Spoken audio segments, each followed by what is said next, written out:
And we know what Jesus was when he was a man on earth.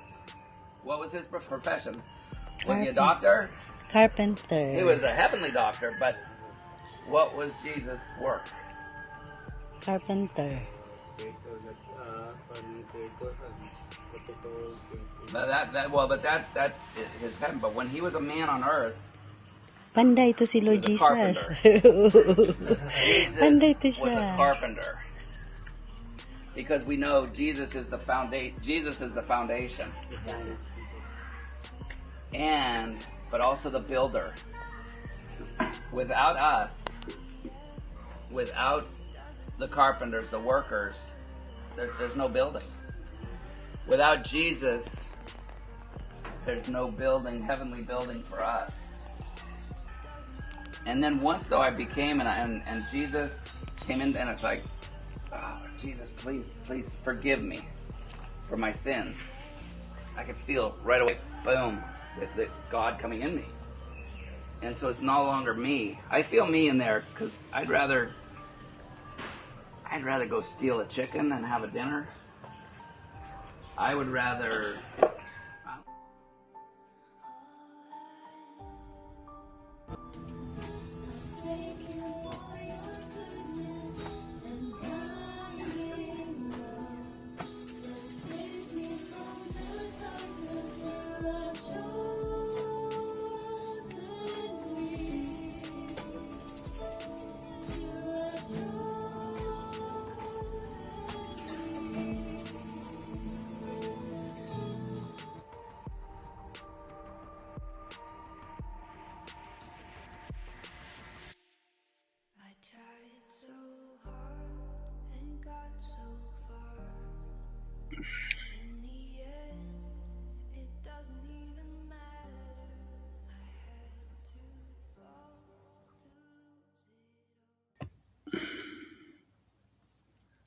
Good afternoon, good evening, wherever you are. Welcome to the ProverbsGuys Ministry. I'm President Dan, and happy to have that title because nobody else was dumb enough to take it. And so I'm just so happy to be here. And hi, Robin, Cecil. Somebody wanted to know a theme for Jeopardy, I think, in the comments. And I don't know. I don't have it that I know of. If I have it, I don't know.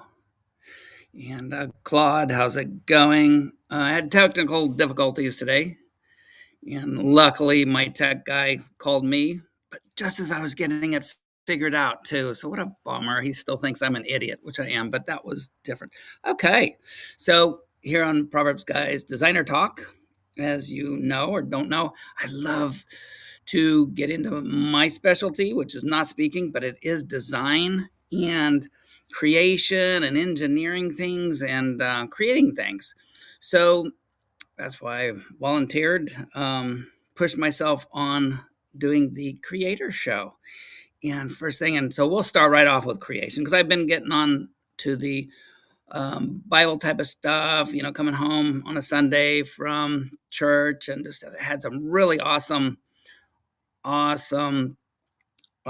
sermons and Bible studies, and I wanted to share them with you. But this is what the show's about, and I might get into a little bit of that because it was very cool today. And but I have a treat. This is my favorite guy, and probably the reason you get it is because, of course, since I watch so much of him and like so many of his videos, he pops up on my main screen and he doesn't disappoint, only because he's a goofy guy and I love that humor.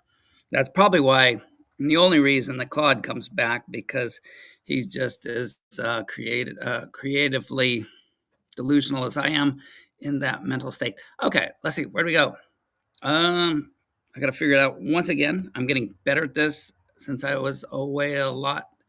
Here in the nursery, you can see in the background, getting this plant nursery going for a nonprofit that works with the developmentally disabled. And you might be thinking, oh, Dan's one of the clients, but no, I am the subcontractor, a contractor who got it going for him. Okay, this is so cool. It is 7 viral animals. And let me see, I got to do this right. I'm going to do it right this time. And hopefully somebody, and I'm going to look at the comments because in the last few times I've had trouble getting the volume going. So it's just me enjoying it. And you guys just like, oh, there goes Dan again.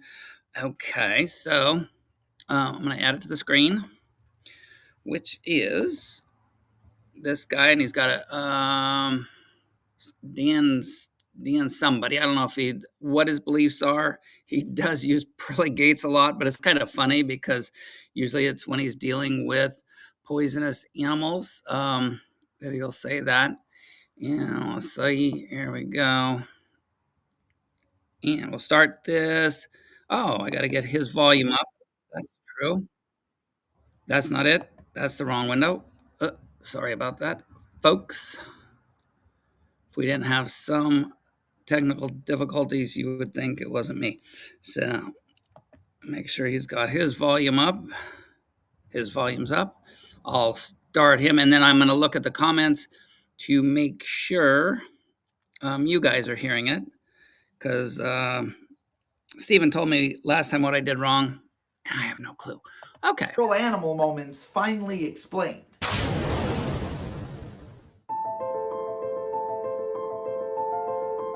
Well, if you're the type of person that enjoys the beach, I'm gonna ruin that for you. That is a parrotfish. It's basically an armored fish that could get up to 100 pounds, and they're only found in tropical waters.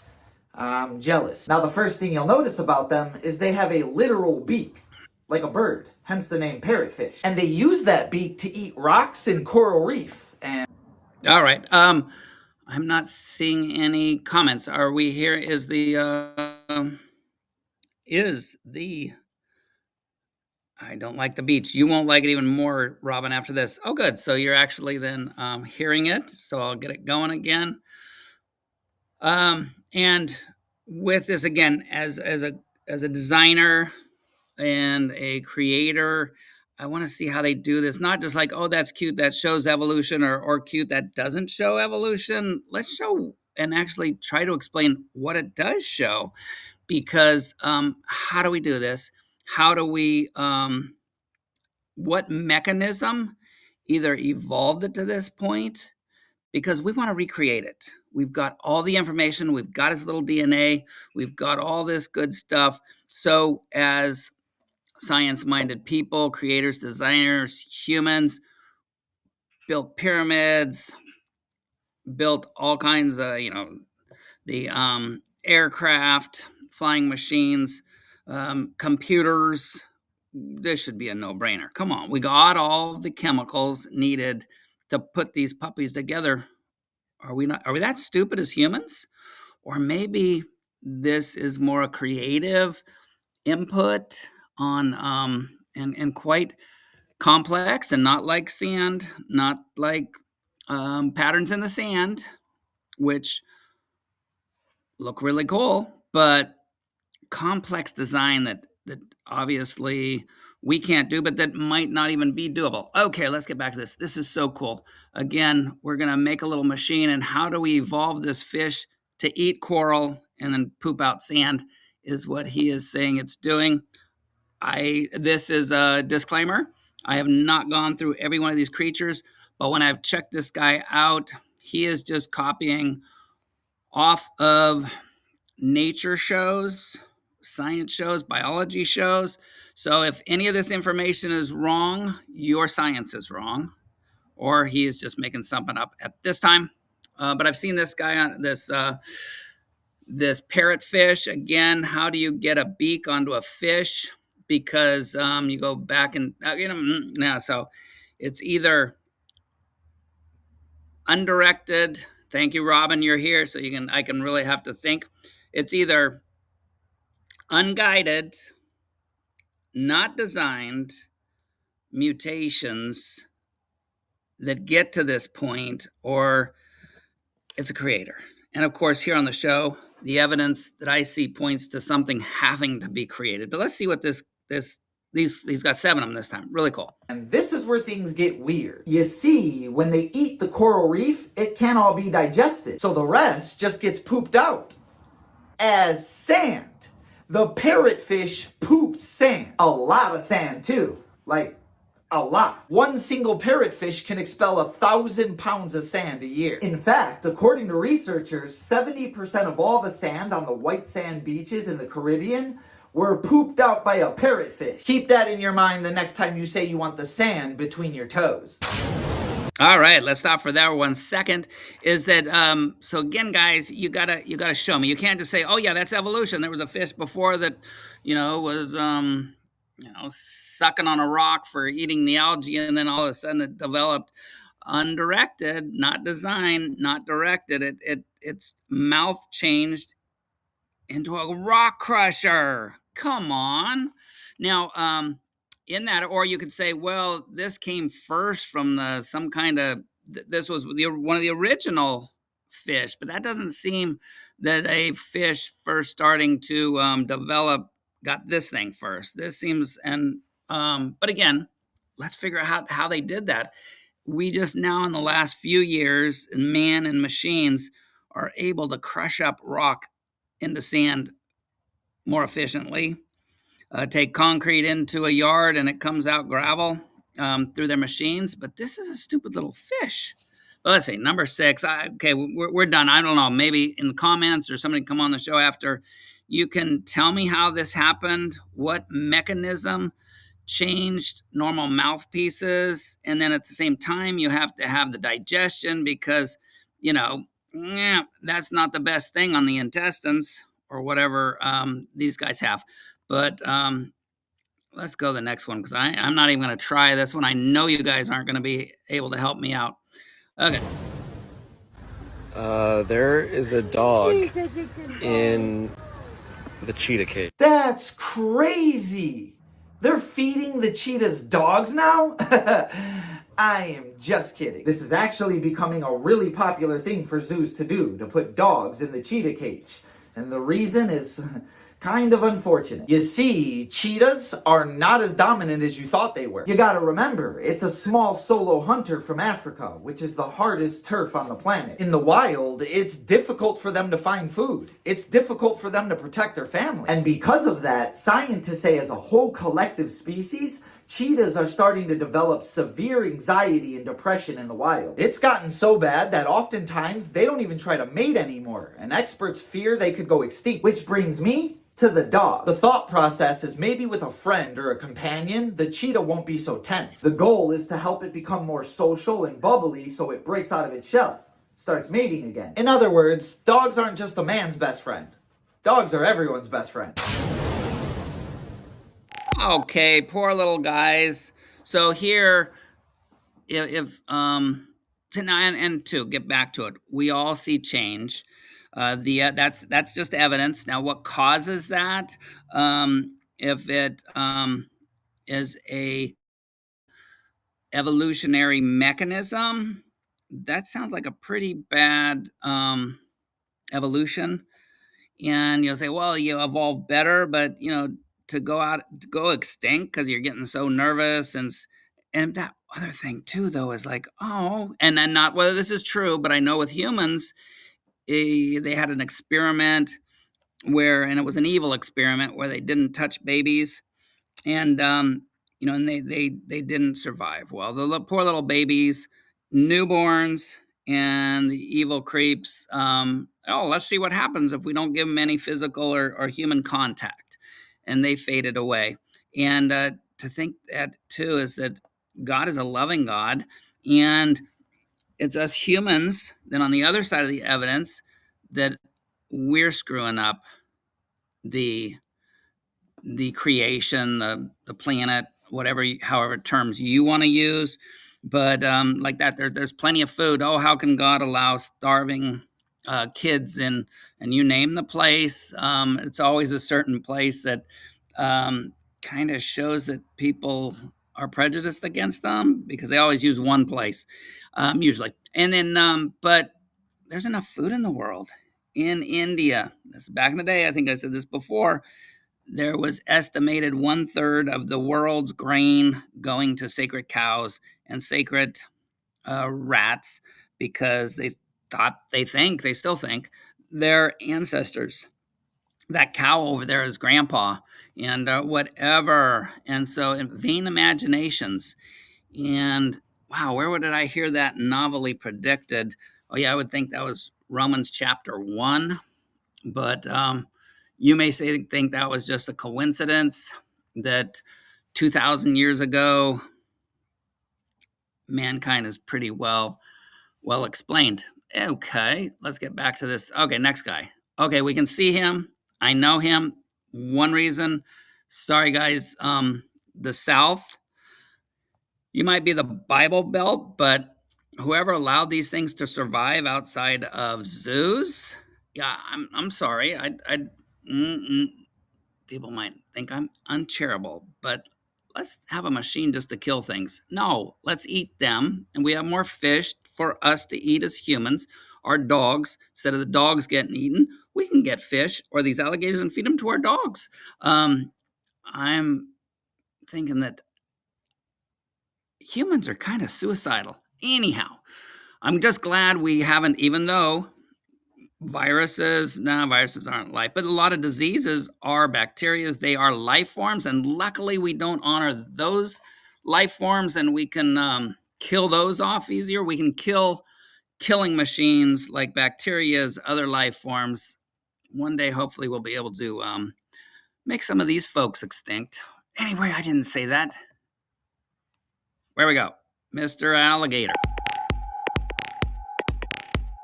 Most of the comments are talking about how that bird is about to meet God, and as crazy as this sounds, you'd be wrong. Now don't get me wrong, crocodiles are the bite force king of the earth, and they really like to bite. Like, it's literally their favorite thing to do. In other words, getting anywhere near that mouth is a really fast way to find out what the pearly gates look like. Except for one creature that has an exception, and that is the plover. And by exception, I mean they're allowed to straight up chill in the crocodile's mouth without their existence ending. And that's because they offer something. Dental hygiene. Just like any animal, the plover's gotta eat, and they'll eat the food scraps in between the crocodile's teeth. That could be flesh from a previous kill or bones stuck in between their teeth. The plover will get it. In turn, with some good dental hygiene, the crocodile's teeth will actually last longer. I just want to know how the bird figured that out. Did it just crawl inside a crocodile's mouth one day? You gotta love it. Okay, here again. So this is nothing about evolution except for, what do we call that? Social. I am clueless on this one, so you can help me out, Robin. This is not me making fun, but is this like a social evolution? This is a symbiotic relationship. Besides the fact that the teeth last longer, that means the alligator going to last longer. But at the same time, that symbiotic relationship, along with all others, is evidence, just straight biology evidence.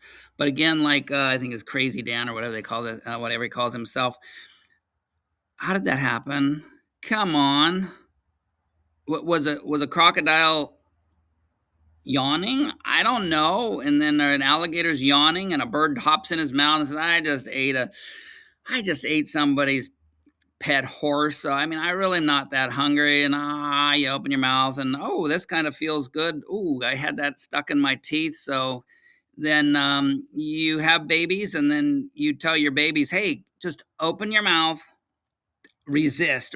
Do not eat this nice little birdie. It would taste good. It would fill your stomach, but he's going to clean your teeth. And But look at that beak. I don't like a dentist, and he has a little teeny needle. But again, back to serious. How does this evolve? Your guys, and then how do we create this? How do we create a how do we do a mutation, however adapting an animal's behavior that it's like let's put a prey in their mouth. And even the evolutionists, even if you don't believe in God, you're going to have to pray that those birds don't get eaten up. If you're trying to do that, if you're trying to manipulate and actually help that crocodile or whatever animal it is, guys, we're striking out. Isn't this like the third creature? And guys, evidence says that this stuff is way too complex because we don't have a mechanism. Oh, well, small changes over time. Okay, get that in your brain. Small changes over deep time. How much time? Again, the crocodile needs his little dentists. These dentists, I'm sure there's plenty of food out there somewhere else. All right, now let's try to get an easier one. There must be an easier one, less complex than either of these creatures and having that symbiotic relationship. Birds are dumb.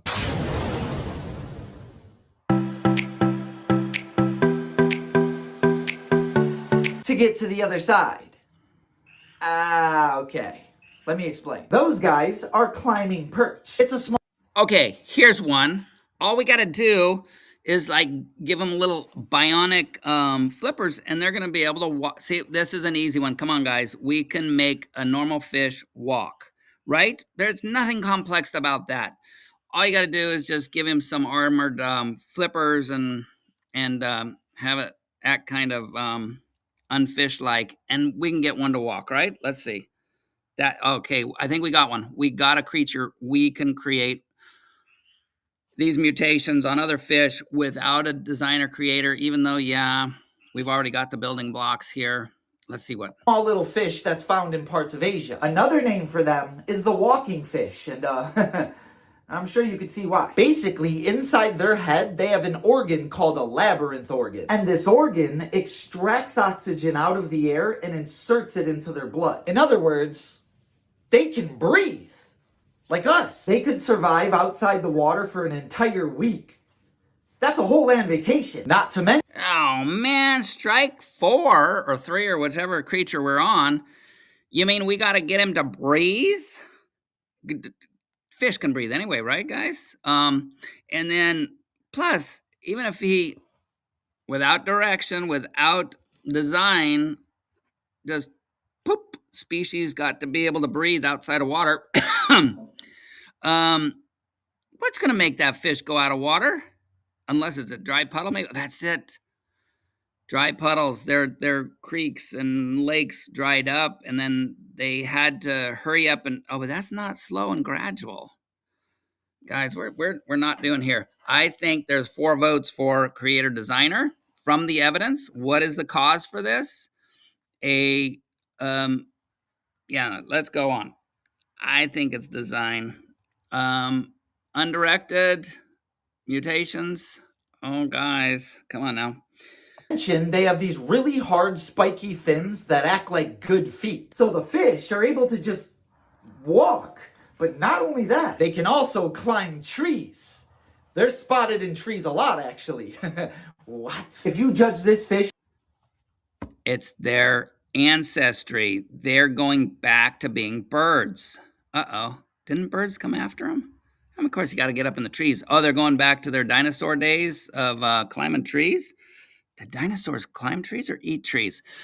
Okay, guys, you're see my problem. See my problem with saying the causes. This is nobody, no director, no designer, and we can believe what we want. And I just have a harder time believing the cause of this is a mechanism. Come on, deep time, small changes. By its ability to climb a tree, it still wins. They're evolving. We're going to be living with fish soon.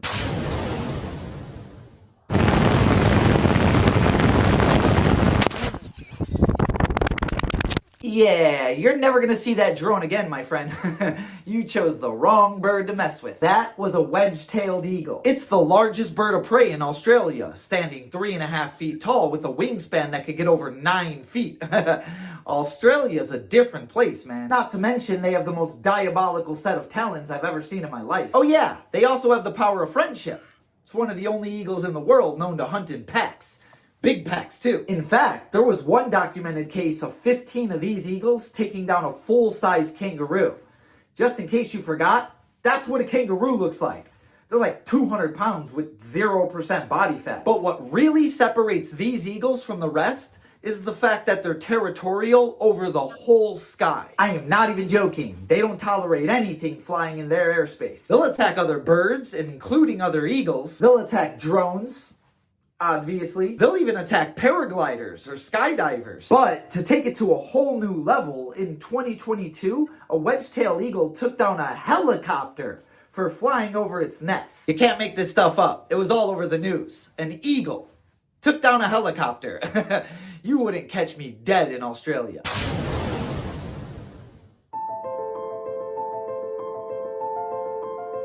Nope, you're not crazy. That's a bird.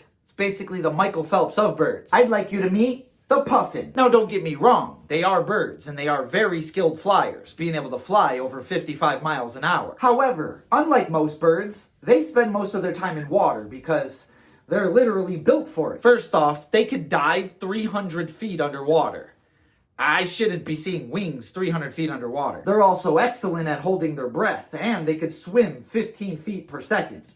Sounds like a fish to me. But that's not even the crazy part. Since they spend all their time in water, their entire diet is fish. And they come stock with these special serrated beaks that lock fish in place. That way, they could grab multiple fish in one trip without losing any. In fact, puffins have been spotted leaving the water with over 60 fish in their mouth at once. 60!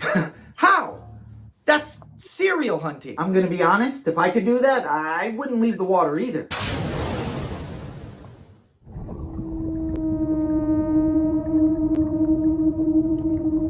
I'm telling you, I'm convinced that the mimic octopus does not come from Earth. Now, a lot of animals can camouflage, but none of them quite like this guy. They're considered to have the best camouflage abilities on planet Earth. First off, not only can they change their color, but they can also change their texture and their shape. And because of that, they can actually take the form of completely new creatures that they've seen in the ocean. It's their ultimate defense mechanism when a predator shows up. They'll just take the form of something like a lionfish or a sea snake, which are both highly venomous creatures.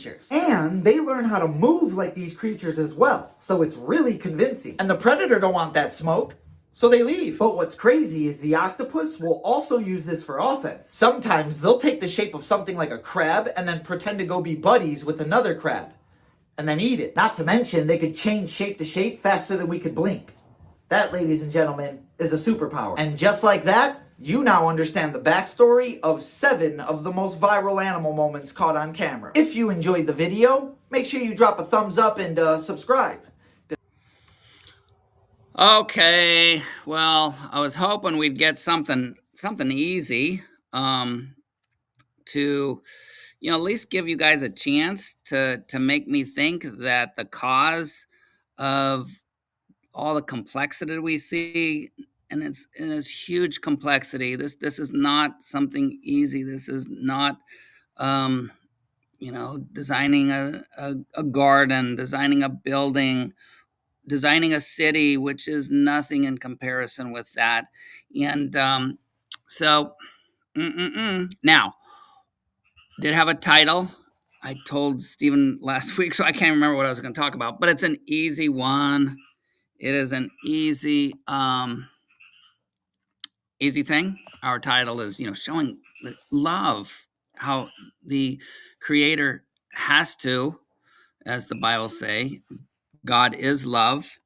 And is anybody here, Proverbs guys? Are you guys? Anybody here can come on in because I'm down. Oh, I've got 17%.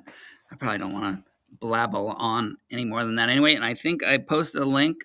Stephen said if I put it out there, I'll do it again just in case he actually has something to do more important than babysit me. And this won't be pinned, but it'll be in the comment, I think. What? Okay. I'm not knowing what I'm doing here. Oh, I gotta do that first. Okay, so I'm gonna put this in comments. Here's the link. Come help me out, guys. You can see how I'm like, you can see I've already started pulling out most of my hair watching this stuff because I love creating. I even want to, as even some creationist, evolutionist, whatever they're called, they think that God used evolution, used unguided processes once he started it. He like, boop, there's a word for that. We actually had it in church today. It's when when God just like said it. Oh yeah, it was a missionary to the Philippines, and their belief was that God just started it, and he went off to do whatever gods do when you create a world, and then after that you have to deal with the spirit world if something goes wrong. What was it? You got some witch doctor to help you out if you got problems. If you have bad dreams, you do something on a rock and then throw the rock away, and there goes your bad dreams. So that's kind of wacky as godless evolution to me. But again, that's just my opinion. I love people, and I'm here because I don't see it. And if you want to get rid of me, Claude, where's Claude? If he wants to you guys want to get rid of me, show me how we can do this without a God. And I'm not even getting to the cell. Let's forget the cell. Come on. Is there some kind of easy creature? Is a maggot easy? It has is that a no, that's pretty complex too. Let's see some of those bacteria things. No, they have those rotor motors. They have, man, there must be something crazy easy that we can turn into another kind of creature. So, yes, Robin, wasn't that crazy? And Robin, that's why I think we have so much fun together. It's just that we have the evidence. We all have the same biological evidence. And now I hope you know that I don't care what truth is. And again, I'd be out playing with my plants right now, because they don't argue with me or degrade me at all.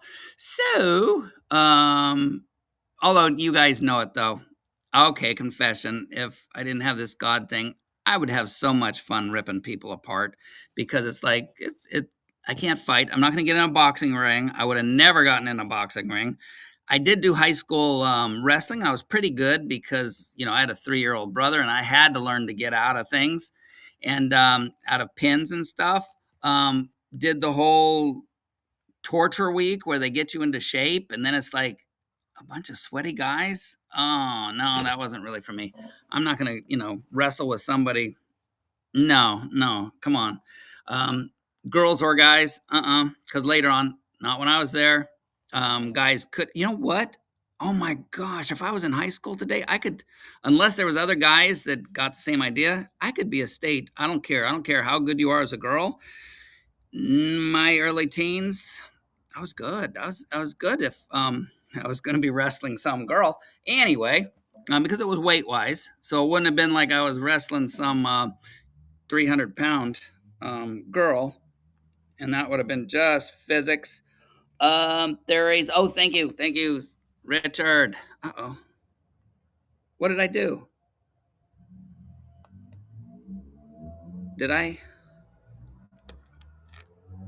Richard, was that you? He muted me the other day, and I was told him I'd get revenge, but that wasn't it. I really help me. Oh, come back, Richard. I didn't do that.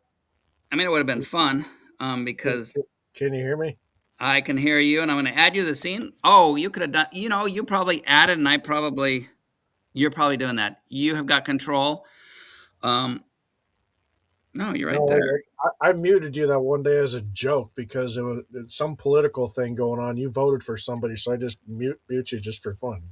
I know. I voted for Trump 3 times, and can't Well, so stand the did I. guy. Can't stand the guy. Well, I know a But lot of people who have really terrible personalities but do a really good job. So oh, you are on the stage. I'm looking. It's like, okay. Yeah, Boom. that small guy up in the upper right corner that Yes, nobody yes, and pays that's with my attention glasses on, but I think I got chicken grease on them. Jim is a good cook, but Philippines, they like their grease. Um, anyhow, welcome today. Wasn't that did you get to see the whole video? to. Yes and no. I was paying attention to it and arguing with a bunch of people in the comments, so Oh, I know, and thanks because I that was was fun.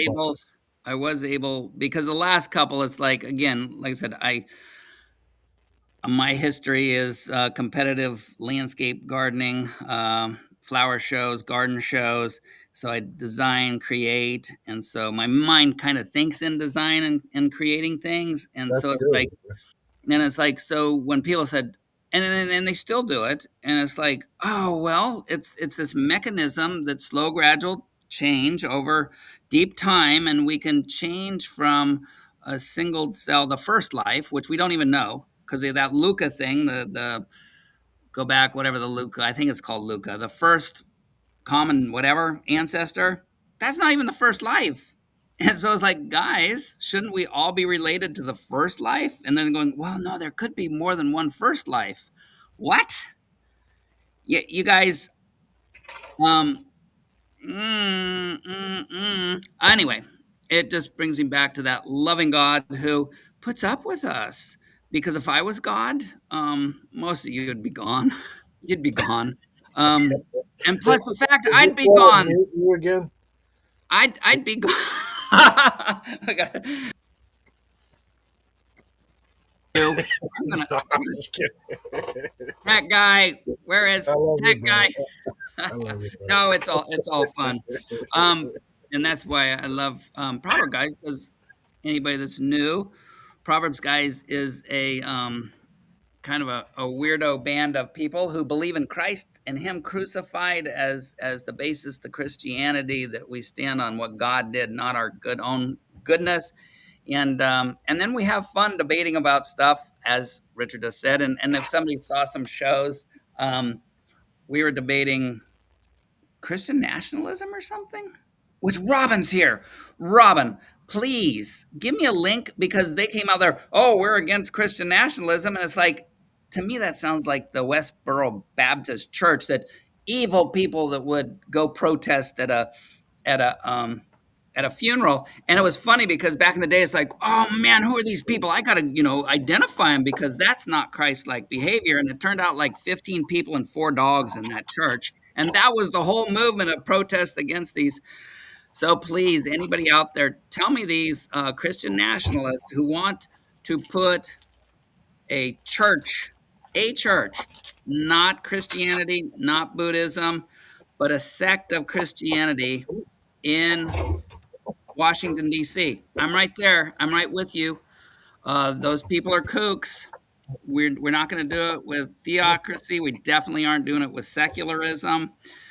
So, no, and that's why I recommend to people your president, your king. If it's not Jesus Christ, you're setting yourself up to follow losers. And anyway, there's Maxine. She's not very bright because she followed. Oh, hey, there's a doggy. Look at the doggy. Right there. There's Bear. He's looking for the food. There's doggy. Right here. She's looking for somebody to bark at. There's a doggy. I lured him up here with treats, and now he's looking at the table for more. Here, rattle his leash or his. There's a doggy right there. Oh, he's There's a down there. doggy. Good boy. There you go. Where's the doggy? Maxine will bark if she knows it's a dog. She'll watch TV, and if there's a dog or even a dog chain, she'll start barking. But people she loves. Anyhow, Richard. Oh, I was getting on, and I'll let you because you were going to talk about some cool stuff about the stars and stuff. But evidence that the God of the Bible is a loving.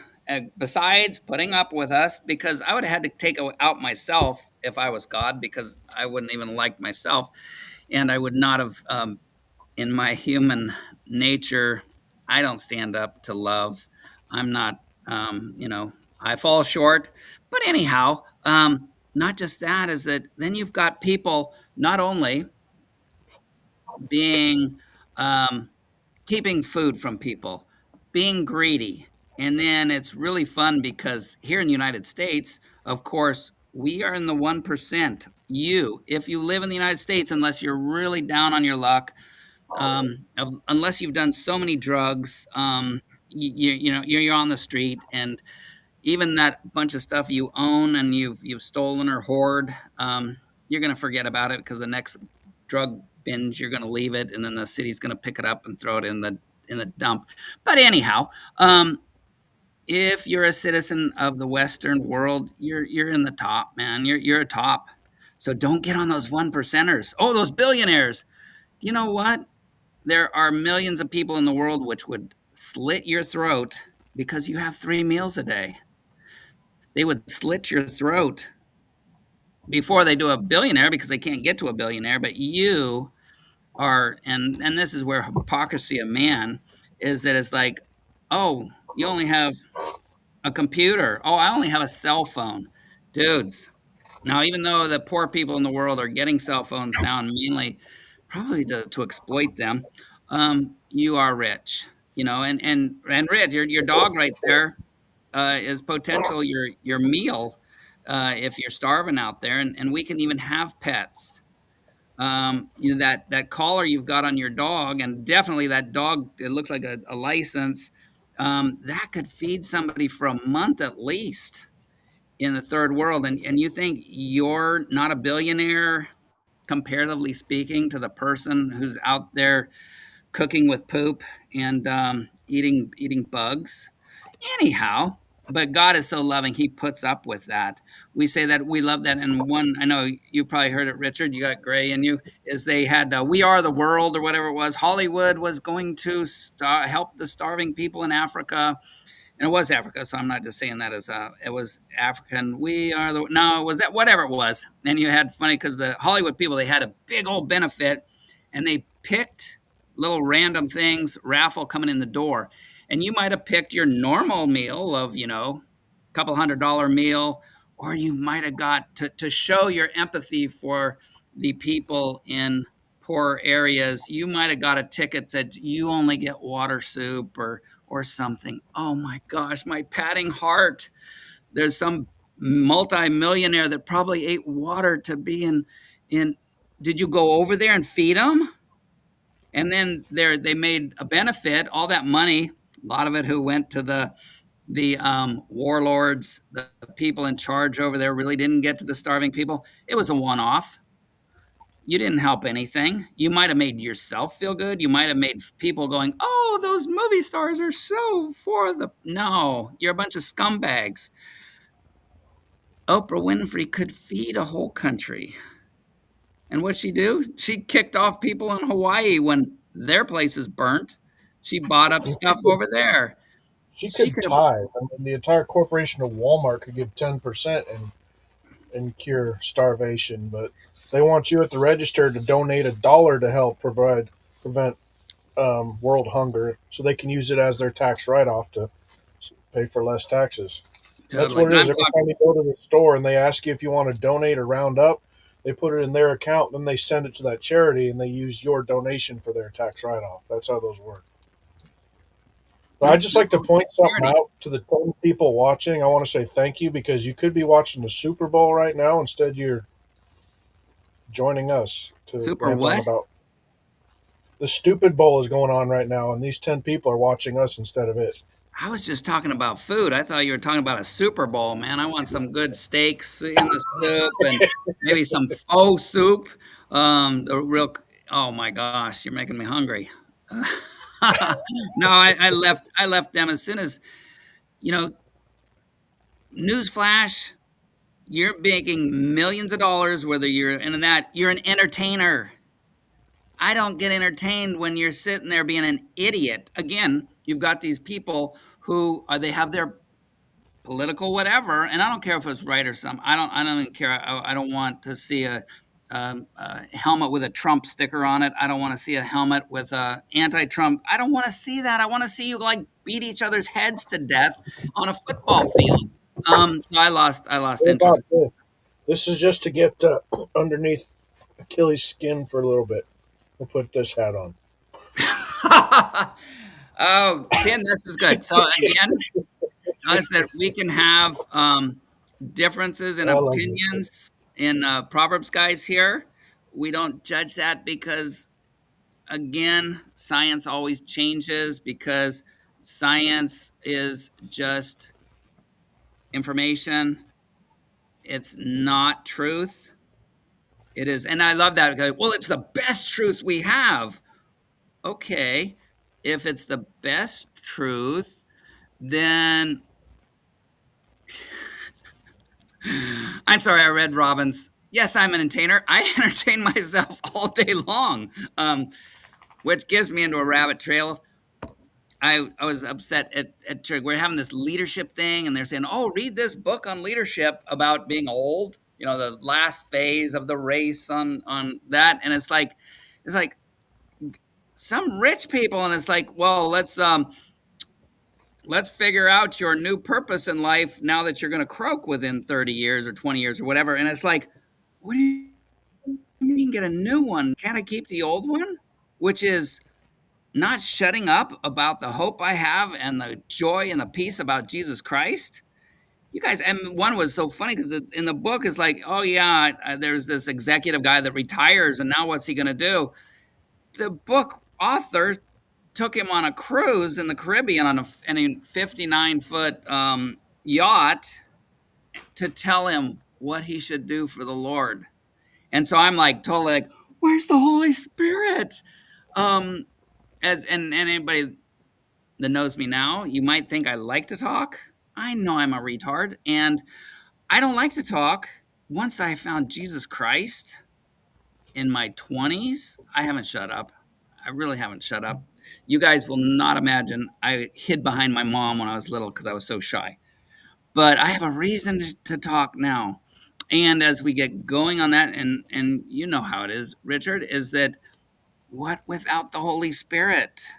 I don't want to do it. And so it's not the comfort. I did this, and it's not because it's something I was joyful. They can say, oh, find something you're joyful, and that means that's your gift. I had my good friend, he said, probably if God calls you to do something like Jonah, it's something you don't want to do.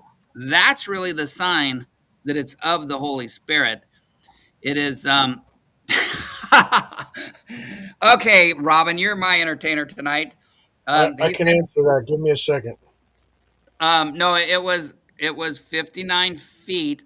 Oh, in cubits. Okay, I get it. It's probably not very many. By 21.6 is 2.73 cubits.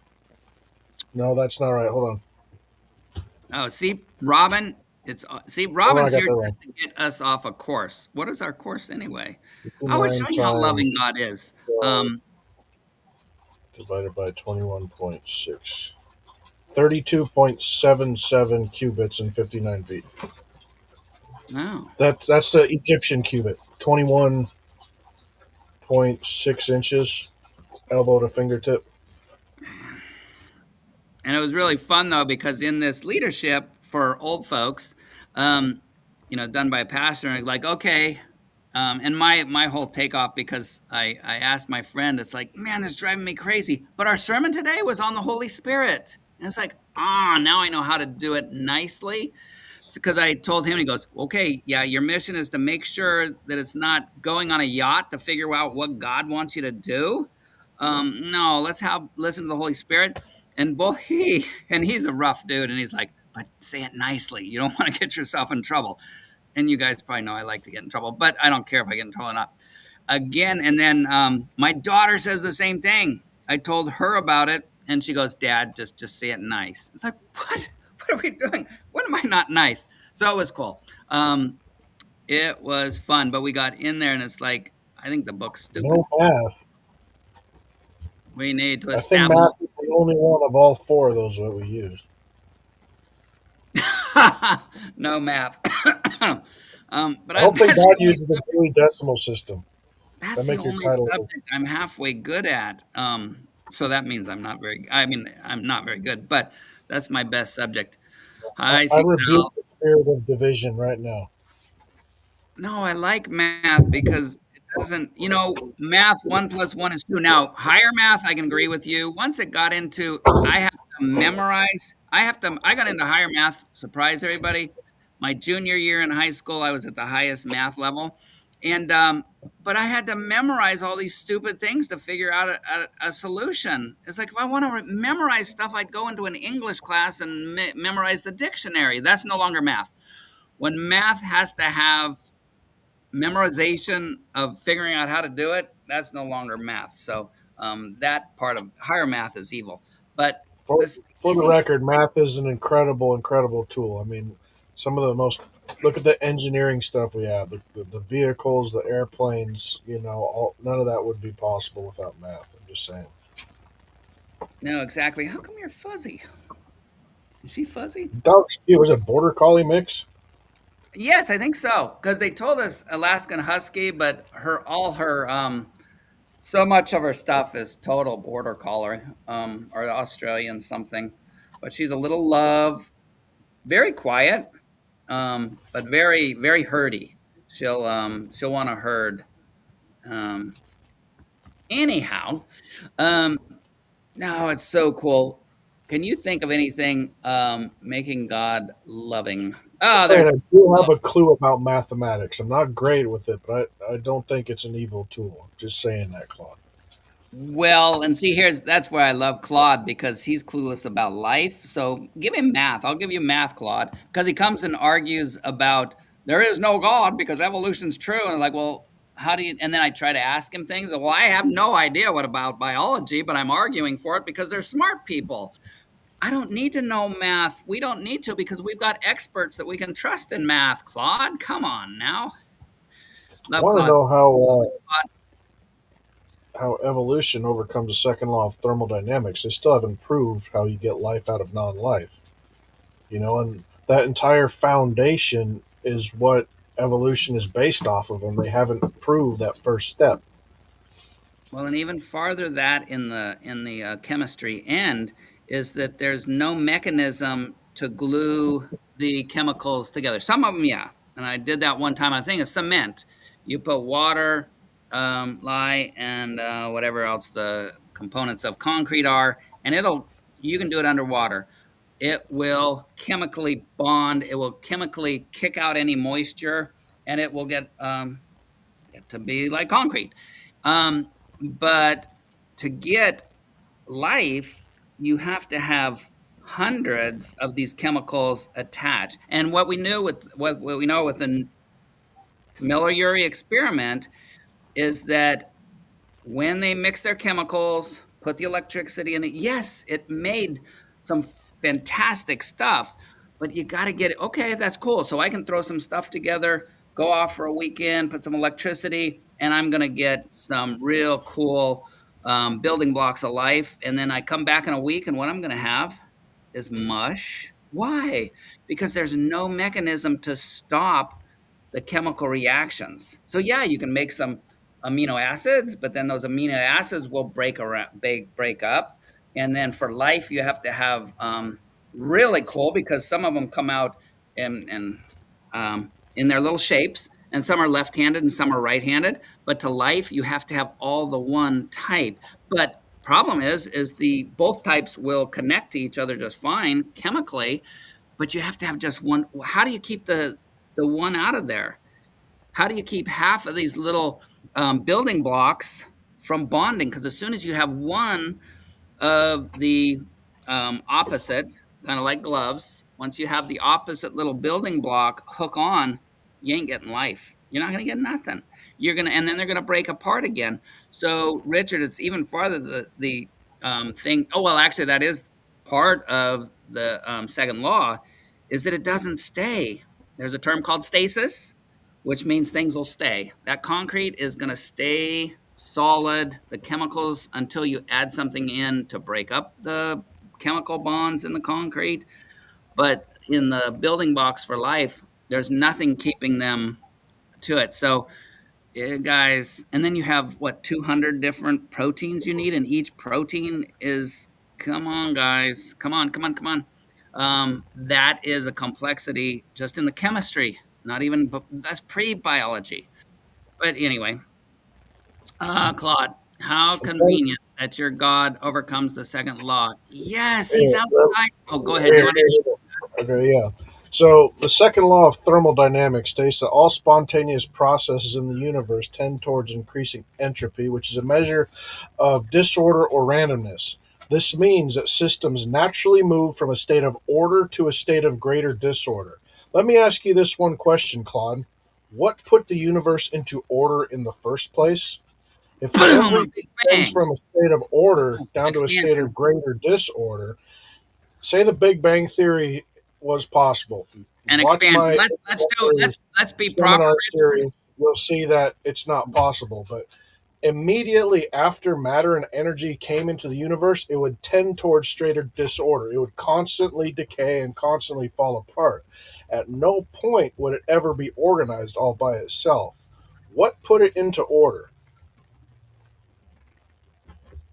I would love to sit down and have a debate about cosmology and the origin of the universe with you, Claude. But And so then I just like to take this opportunity. Like on the 21st, I'm having a discussion of my rewritten um, scientific presentation that God is necessary for the universe to exist. I break down the laws of physics and everything. I'm doing that on another channel. I don't know if I can go live on this channel at the same time, but coming up in a couple weeks, I'll have that finished and redone. And I could probably do a presentation here for you if you'd I'm like. pretty sure we can link it, but that is out of the president's. The president of Proverb Guys loves to delegate, and I've delegated anything that takes brains to people with brains. So, yeah, talk to Stephen on that one. I'm sure you can. We can link it up so we can live it on ours as you're doing it, because that would be an awesome one.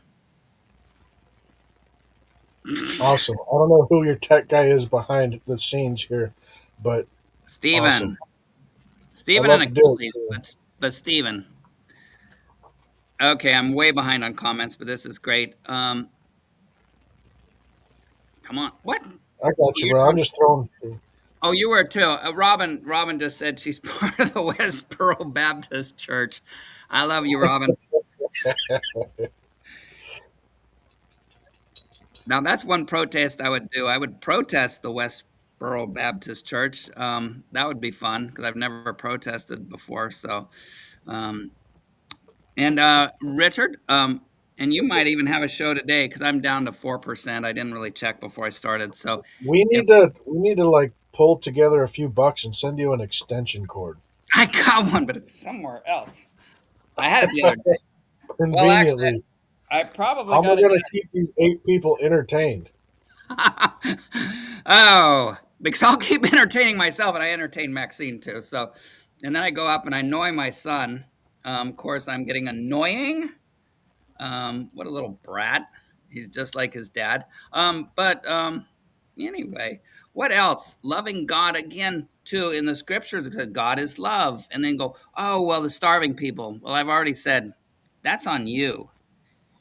How many people here who's watching me couldn't be a greeter at Walmart making Ooh, 10? Claude's gonna come on in about 20 minutes. All right. All right, you got him. Richard will be here for you. But you look at that, it's like you're complaining about starving people, but hey, you're on a device that probably you can get $100 with right now. You go down to the streets, and I'm sure somebody will pay you. No, it's the other way around. You would get drugs. They probably wouldn't give you money for it. But anyway, you can go to a fence, to a whatever, and probably get money for your device, and then you can go feed. So you're blaming God for you not getting off your butt and going to feed people. Give it. You can send it to me, 100%. I'll show you the receipts. I'll give 100. You give me $100. All that $100 will go to feed people in the Philippines. I've got friends in orphanages in South America, and I won't take a penny of it. My church doesn't take a penny of it. And put your money where your mouth is, because you're a hypocrite if you say God's a meanie meanie and you're not doing anything. Anyway, did I say that with a smile so I didn't sound mean, Richard? I'm supposed to be nice. My daughter and my friend told me I'm too mean. That's why I don't like text, because every time people think I'm being mean or mad, and it's like, no, I'm just saying what I think. My daughter actually told me, Dad, you don't have a filter. It's like, why do I need a filter? Uh, no, there's nothing wrong. I would be I would get a greeting job at Walmart. You know it. I have nothing against the man, I'd love to sit there and talk to them. They'd probably fire me. Um, oh, they have turrets at Walmart. Not here. They won't even sell me shotgun shells anymore. Um, what? Yeah, Peter. She's like, oh. Oh, I can smell them, man. Put those down, brother. No, I got the foot powder right there. Anyway, did we get any questions though? Just people just saying how great you and I are. I mean, we're going to get too prideful when people are telling us how smart we are and what geniuses we are, and now they're all going to convert to following Jesus Christ and get the same love, joy, peace, and fruit of the Spirit that we have. But anyway, how else? How else do they attack God for being loving? Or not being loving. They say God's not loving. I know. He killed all the people who. They found out they were torching infants on red hot statue of Baal. Maybe what, I don't know how many people here would wipe out everybody now, and they say, well, it's the babies too they killed. Do you know what they describe sores on those peoples that sound like some stuff now we have that's incurable? So yeah, blame God because people were eating their own feces and having sex with animals. That's not God's fault. So again, and that's another point, and I think you've been there too, Richard, is like, well, if God wipes out evil, are you and I going to be here? If he wiped out everything imperfect, I don't know about you, Richard, I'm not here. Well, the Bible says that the Bible says Noah was without blemish, and he wiped out everybody else except for those 9. Yeah, but I would 8 say on the that. boat. Yeah, but I would say just like Abraham believed God, trusted in God, and it was counted to him as righteous. And we can see, because then if anybody was righteous on their own account, and not because they called on the name of the Lord, that would kind of blow the whole gospel. Jesus wouldn't have had to come and die. If there was one perfect person on the planet, Jesus wouldn't have had to die for sin, because stuff it, Rich, you're a sinner, but I he know. loves. I'll be the first to admit that. Yeah, and so if there was one righteous person that was righteous on their own I even account, did it without plastic surgery. no, and that's the loving part My of internet God. going down. And I know how people talk about me is like, come on, deep down, not Robin, she likes me. I think I entertain her, but other people, they'd have me offed. And that's the example is because as you can tell, I've got this disability. In society, what do you do with people that tease people with disabilities? Yeah, aren't they like shunned? Isn't that the worst crime you can do? Is call somebody retarded, call somebody something? I get it all the time, and I'm proud of that thing because that's what I thought. People told me I was retarded. I believed it because I am, uh, whatever that's called. I'm disappeared or whatever the modern thing is. I can't even say disabled anymore. That you can't say disabled. You got to. No, I'm retarded in my whatever it There is is. nothing correct about being politically correct, Dan. No, and so, but all these liberal people are, Dan, you're a retard. Oh, look at Dan can't spell again. Yeah, that's the definition of dyslexia, guys. But because I put Jesus Christ first and say you guys will be happier if you follow Jesus Christ, it's all right to attack a retarded guy. It's all right to attack him. And I'm only down to 1%. Oh, get back here. Help. If we go offline, Claude doesn't have his chance. Get up there. Stay there. Okay, good. He's back. I'll let you go. Can I add you to seed? Are you up there? Because I'm going to die pretty soon. Or my Well, thing is. I Are you here? switched between. Yeah, I'm here. Can you hear me? Uh-oh. Richard. Hello. Well, Can you hear everybody, me? this has been a great show. And if Shoot, Richard doesn't continue, good, there you are. I'm down to I'm 1%. sorry. My internet is terrible out in this spot. So Oh, well, anyway, any last questions for Richard? Because I'm not going I'll to see try. any. Let me try switching to my mobile hotspot before you leave. I Okay. might be able to get a little bit better signal. Down to like 1 bar, but Oh, I'm trying to just get through comments. Uh-oh, I'm starting to go robot-y. Bye, everybody. God bless everybody.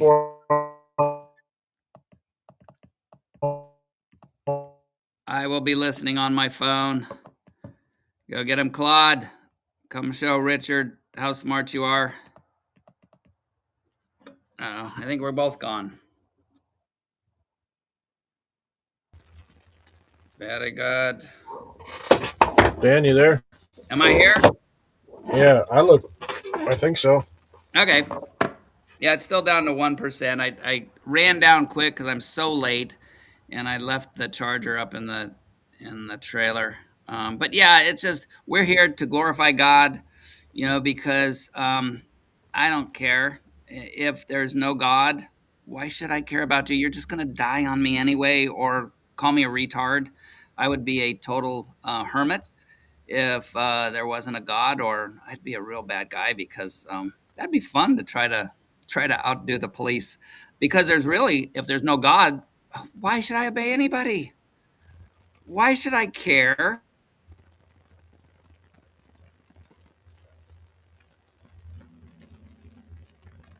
Did you go, Dan? I think his computer finally died. Oh, anyway, I don't know if you guys can still see me, but I'm going to tab over to my PowerPoint and just read a few points from there. I do have a challenge that I thought of earlier for any atheist or any scientist who wants to disprove the existence of God. Simply add or take away anything from the universe. First law of thermodynamics says energy cannot be created or destroyed. The same is true for energy, space, time, and gravity. Simply add or remove any one of those to the universe. You will disprove the need for God. Pretty bold statement, right? We assume that it came out of a big bang spontaneously. No physicist has figured out why. We can't add or remove anything from it. So why do you all of a sudden assume that it created itself when the laws of physics tell you it can't?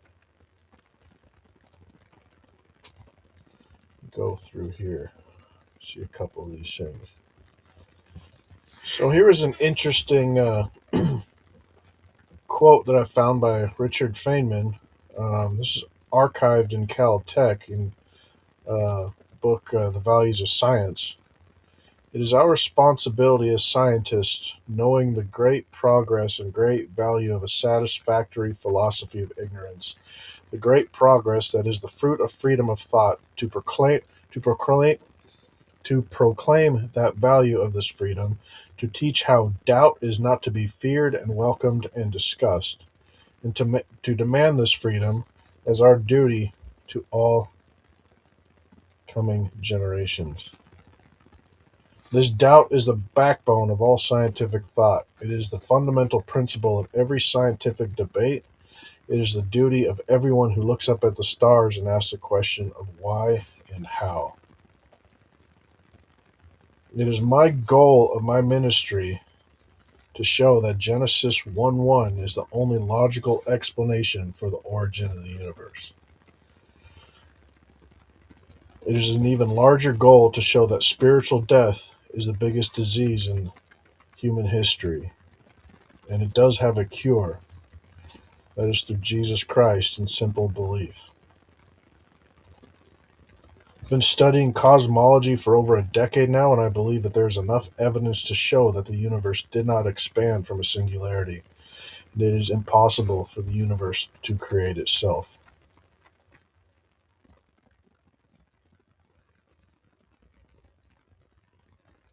Just checking some comments.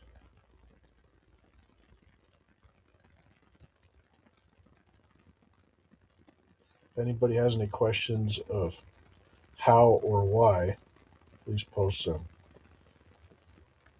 While I'm on the tab of my PowerPoint, I can't see anything that's going on this channel. I'm not exactly sure how I can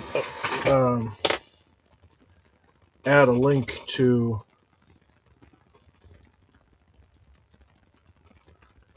over to the chat. So Claude, I don't know if you already have a link on how to get in this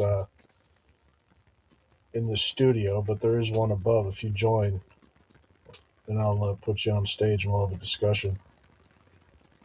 Anyway, going back over. It's in the beginning, God created the heaven and the earth. I hope to show that physics will not allow the universe to create itself. Physics shows that it is necessary for something to put it into existence. I hope to teach that escape velocity and Einstein's theory of relativity won't allow the universe to expand from a singularity. I believe that the first and second laws of thermodynamics show that God is necessary for the universe to exist. I want to show that according to the laws of physics, God is necessary for the universe to exist. So there are only two options. Either the universe created itself or something created the universe. This first part is on the Big Bang Theory. The Big Bang Theory is the current model of how the universe made itself. Genesis 1:1 says, "In the beginning, God created the heaven." It doesn't say that God made the singularity and then expanded the heaven from it. So what is the Big Bang Theory? The Big Bang Theory stands as the most widely accepted explanation for the origin of the universe. According to this theory, the universe began as an infinitely small, hot, and dense point which rapidly expanded and continued to stretch over 13.7 billion years. This initial period of rapid inflation set the stage for the vast and still growing cosmos we observe today. So in a nutshell, the universe is observed to be expanding. Scientists look at the stars and observe that they are moving away. They follow that motion back in time and assume it came from a single point in space. Here's a diagram, but I don't know how to get my PowerPoint up on the screen. I want to see if I can figure that out real quick. So there's some visuals that I'd like to show. There's a button here somewhere. Share screen.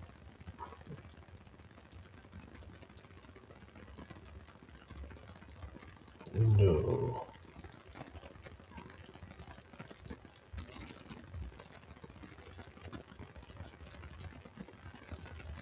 I don't know if that worked.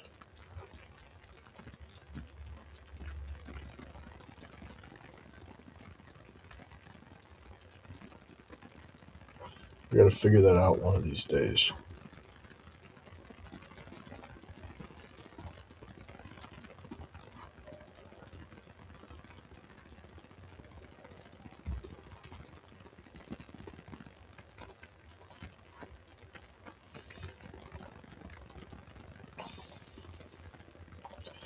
Okay, according to some models, they say quantum fluctuation initiated the rapid expansion.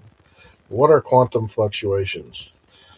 Quantum fluctuations are temporary random changes in energy at a specific point in space arising from the fundamental uncertainty in quantum mechanics. This means that even in seemingly empty space, particles can briefly pop into existence and then disappear due to energy fluctuations. That first part of the definition, arising from the fundamental uncertainty in quantum mechanics, this is the most clever way to say I don't know how it happened that I've ever heard in my life. Do quantum fluctuations prove that the universe can create itself? Seems like a pretty good assumption, but if we can observe energy coming into existence, then we can assume the universe can create itself. If that's true, why does that energy not remain? If quantum fluctuations prove that the universe could create itself, then the energy coming into existence would not disappear. Rather, it would remain, right? Do they prove that the universe can create itself? I believe they don't. I think it's a big fat no. Why? Because it's happening in an already existing universe. So they say the universe began as an infinitely small, hot, and dense point, basically a singularity. How small is infinitely small? If it was infinitely small, you couldn't even measure it because it wouldn't exist. So there's an assumption that out of non existence it appeared all by itself without explanation of where it came from. Then, if it did come into existence as a singularity, the theory says it would have to expand from itself. And if it did, I already read that part. The black hole is the only somewhat observable singularity in the universe. I say somewhat observable because we cannot see what's inside it. We can only see the light bending around it.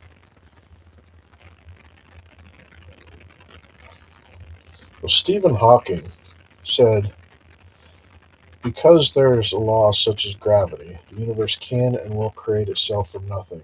Spontaneous creation is the reason there is something rather than nothing. It is why the universe exists. It is why we exist. It is not necessary to invoke God to light the blue touch paper and set the universe going. That's a pretty bold statement. Am I the only one that finds it interesting that this quote was published in a book called The Grand Design?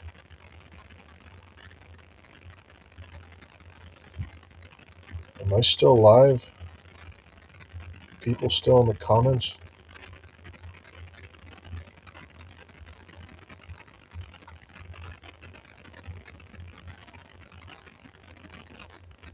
Open YouTube to see if I am still live, because I think when I reset my internet, it shut it off.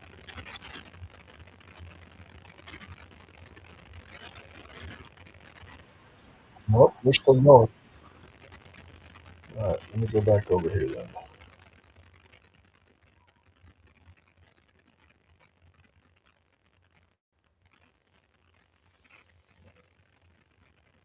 Okay, why does gravity exist? Gravity exists because of the fundamental property of mass bending space-time.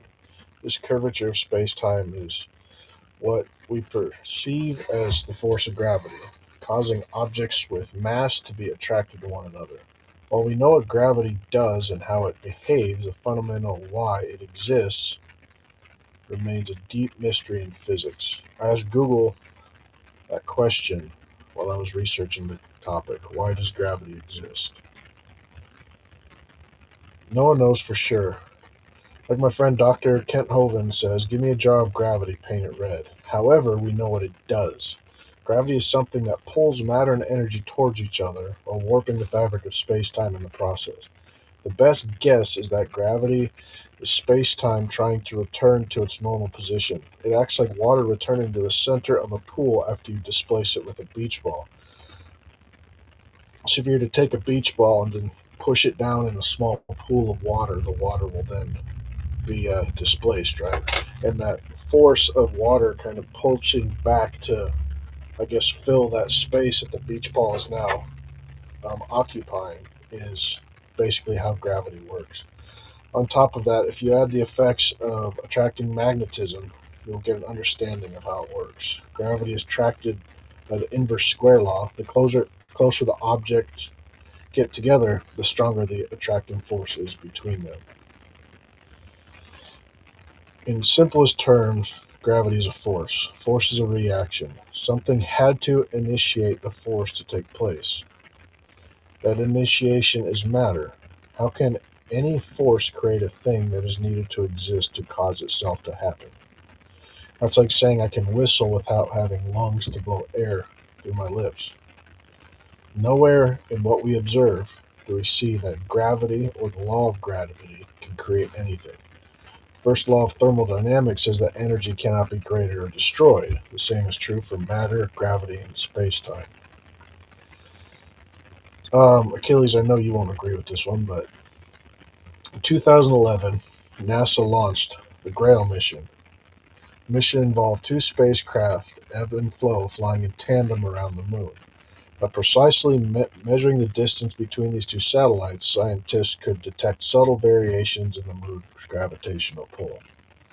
As the satellites orbit around the moon, if the leading one would accelerate on its own away from the tailing satellite, it meant it traveled over a denser part of the moon. This is one way NASA proved that gravity is based on the density or overall mass of a planetary body. By the way, you are made of mass, and therefore you generate your own gravitational field. Some more than others, But you can't see your effects here on Earth because the gravity of Earth is too strong. If you went far out into space, far enough from any planetary mass, you are barely affected by any external gravitational force, and released a marble at arm's length. The gravitational pull of your body would attract that marble back to you. So ebb and flow showed us that gravity is part of a symbiotic relationship to matter. Neither matter or gravity can exist independent of one another. Basically, what you have is a big chicken and an egg problem here. What came first, the gravity to make the matter or the matter to make the gravity? Both had to come into existence at the exact same time. Singularity said to exist at the beginning of the universe cannot place itself into existence because of gravity. And as to physics major, did the matter come from to form the singularity? He said they didn't know. The first law of thermodynamics state that energy can neither be created nor destroyed. If that law is true, which it is, how did it get here? How did the universe form that law? How did matter and energy enter the universe and then decide nothing can be added or taken away from it? This question, somebody jump in. Yes, hey, um, Hey, Dan, where you at? Hey, how you going, buddy? did you want to put something up? I can give you a tutorial because you're doing great. I'm really learning a lot. But did you Oh, I want to share? didn't. Yeah, what do you got? What do you got in mind? I'm just kind of running through a little You lesson. said you wanted to put up PowerPoint. Yeah, I'm trying to figure out how to do that because there are some visual things for that. I Yeah. only So have if you one hit the screen. The second one to do. that screen thing down That below, share screen button does do it. yes, yeah, you hit that, and it should take you to your tabs. Right. So if your PowerPoint is tabs, and then you look on the Chrome tab thing, and it'll I show clicked on it. you. Do you see it right now? Okay, so yep, I can. Okay, so you got that far. Now you'll add that to the screen. How do I add that to the screen? Because right now, If you put your pointer right on the picture, and then it says add to screen. well, right now I have the console EV Mux in a small screen at the bottom right, and then I have that tab specifically. I don't see a add to screen thing. Oh, um, okay. Do you see our like Oh, I saw down at the on the bottom? bottom it says, yeah, it's sharing a window. Stop sharing or hide. Oh, it says sharing. So I'm gonna go to that window. I'm pointing on it. It says for me, it says add to screen. Oh, there it And see now, is. Yeah, yeah. I didn't So have that maybe window. okay, that'll be a Steven thing. So now if you go back, now did you want to make it bigger or scroll with it? Yeah, how do I So do I go then you back? have to go. You have to go back into that tab of yours and scroll from there because you can't scroll it from here that I know of. So How if do you I? put him now, he's bigger on the screen, Right. Okay. And now if you want to scroll it or anything, you have to go back into your tabs and scroll it from there. Okay. So can you see my tabs changing on your screen? I need to get a second monitor so I can I have see another the thing up. well, there's a way you can actually see it. I don't know. That's a tech guy thing. Yeah. Yeah, there's your donut. Hey, it's got sparkles on it. Yeah, it's just Um, galaxies and stars and stuff. It's a artist representation of what the infinite universe looks like. yeah, it looks like one of the donuts I passed by at church today because I was like, no, I Yeah. don't need a donut.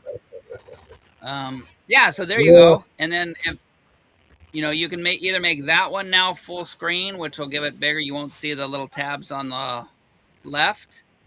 But if you want to scroll it, then you scroll this thing up and down your little donut as you're talking if you need to. Yeah. But yeah, there you Well, go. what I'm trying to figure out, this is why I think I'll need a second screen, is because right now the only way I can see my notes is to share my PowerPoint like this. I don't mind if people see my notes; it'll give them an idea of what I'm reading or whatever. But yeah, it just kind of gives them, I guess, a visual. Oh yeah,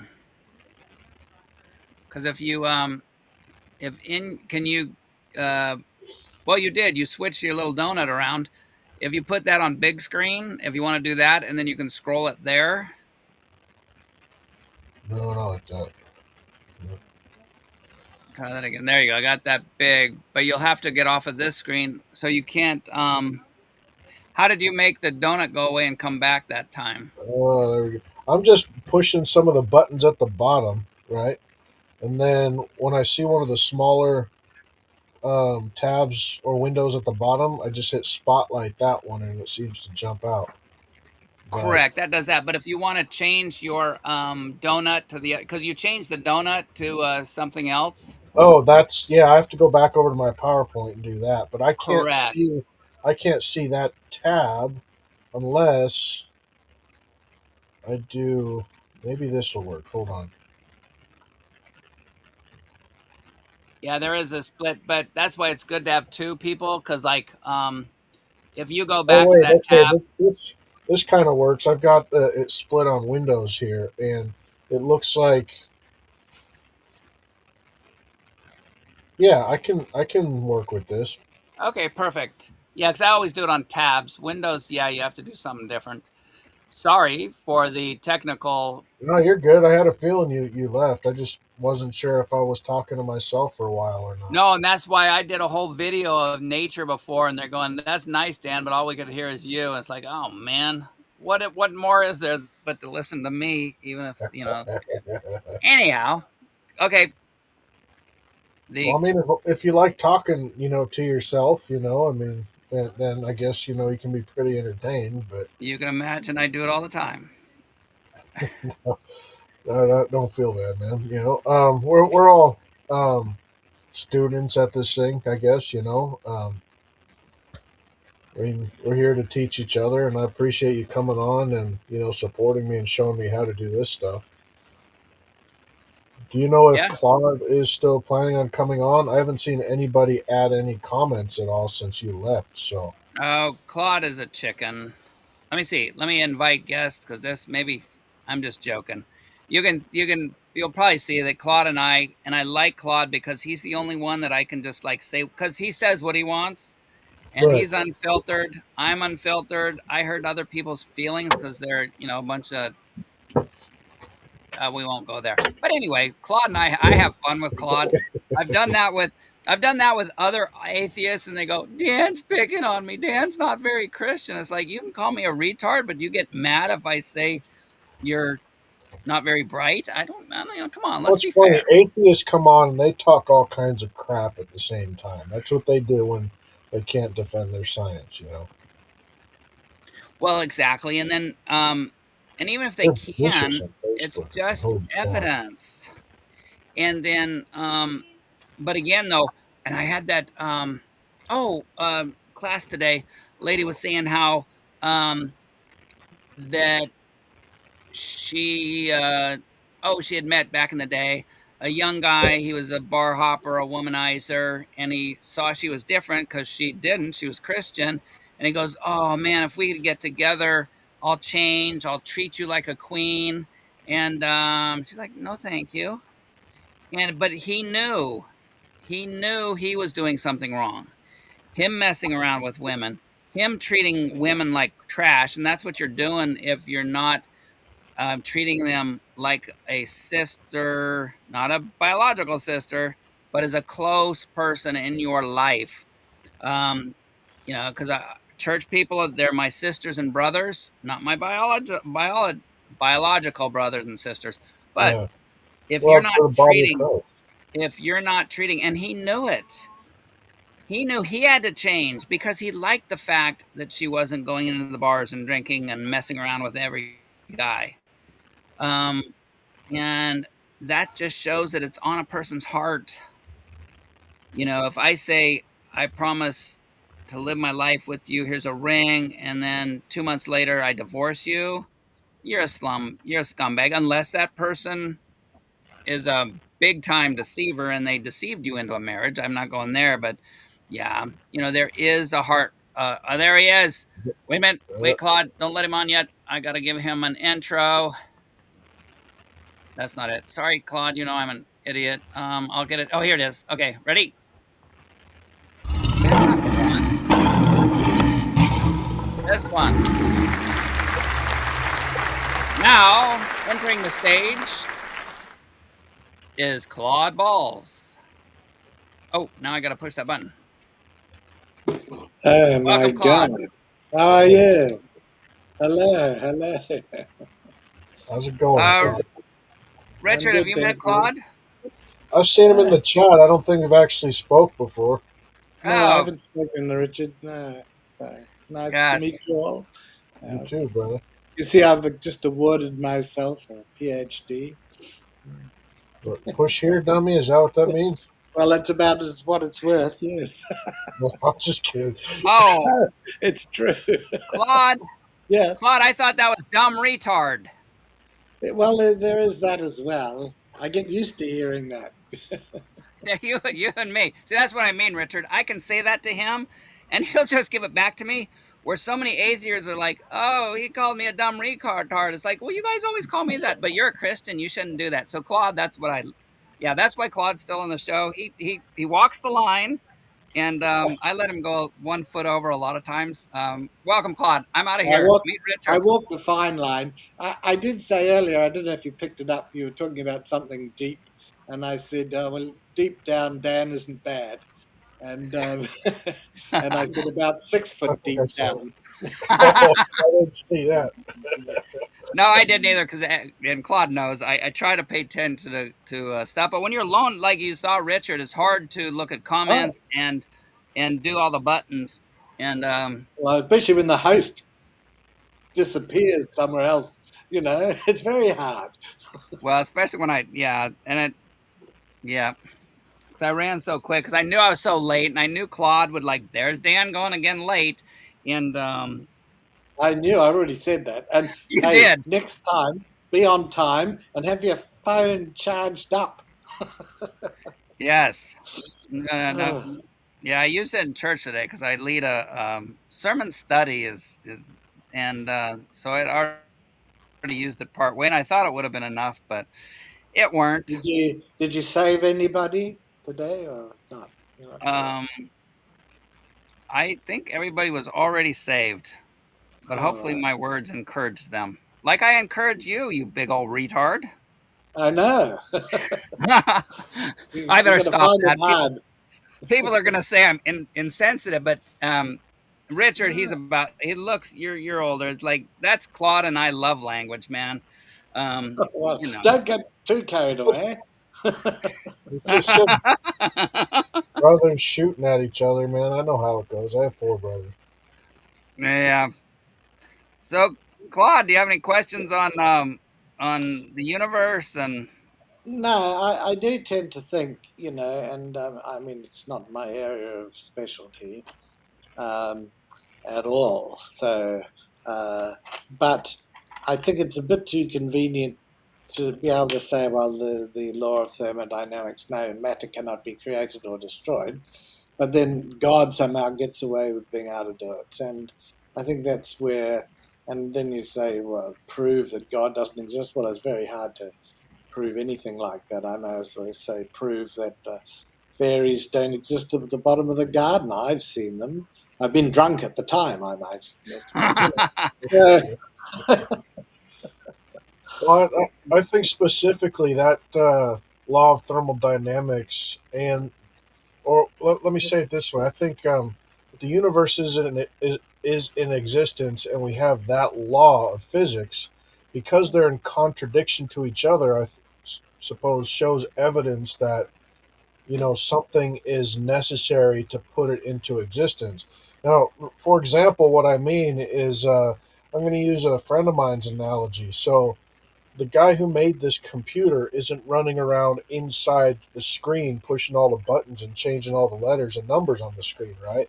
He's outside of it and he put it together. So his universe is separate, from that computer. He interacts and is all over and can, interact, I guess, with the computer, but he's not a part of it. So as God is of this universe, he's standing outside of space time the way we see it, and he's interacting with it. If that makes sense. Yeah, but I mean, you could say, well, it's a force, some sort of force uh, sparked things off, and I don't know what that force is. Essentially. And I know Um, you do because your Bible says it is that. But well, one of the things just before Dan showed up, I was going to start bringing up the thing on my screen there of the infinite universe is I don't think the universe can be infinite because it is in motion, right? So you have Newton's laws of motion, right? For an object at rest will remain at rest unless a force acts upon it, and an object in motion will remain in motion unless it acts upon it, right? And then the third law is for every action, there's an equal and opposite reaction, right? So if an object is at rest, in order for it to get into motion, something had to initiate it. It cannot act, it cannot have an action upon itself. So the entire universe, from the largest galaxy down to the smallest molecule, even the floor, the desk, or a table or whatever, it seems solid to us, but down at the molecular level, it is moving. What was that action that put it into motion? I think because the entire universe is in motion, it shows that something had to initiate it. That force you were talking about had to put it into motion. It can't happen by itself.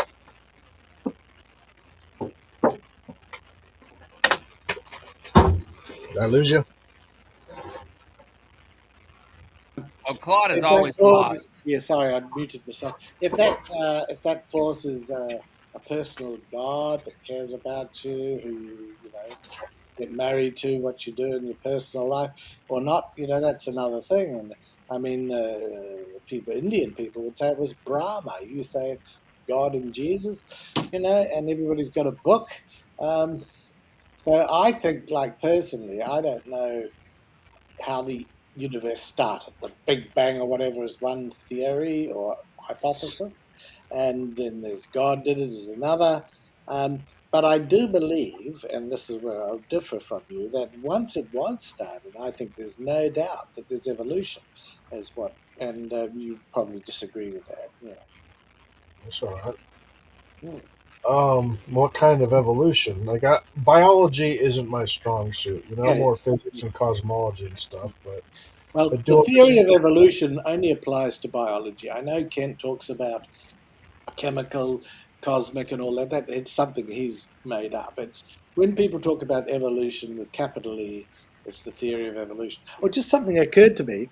That donut thing there, it does look like one of Dan's donuts. That universe, doesn't it? Kind of What he sprinkles was and talking whatnot on about it. earlier, and I think someone has mentioned that in the chat as well. Odin has said donut universe, donaverse. But anyway, sorry, I got sidetracked. Donut verse.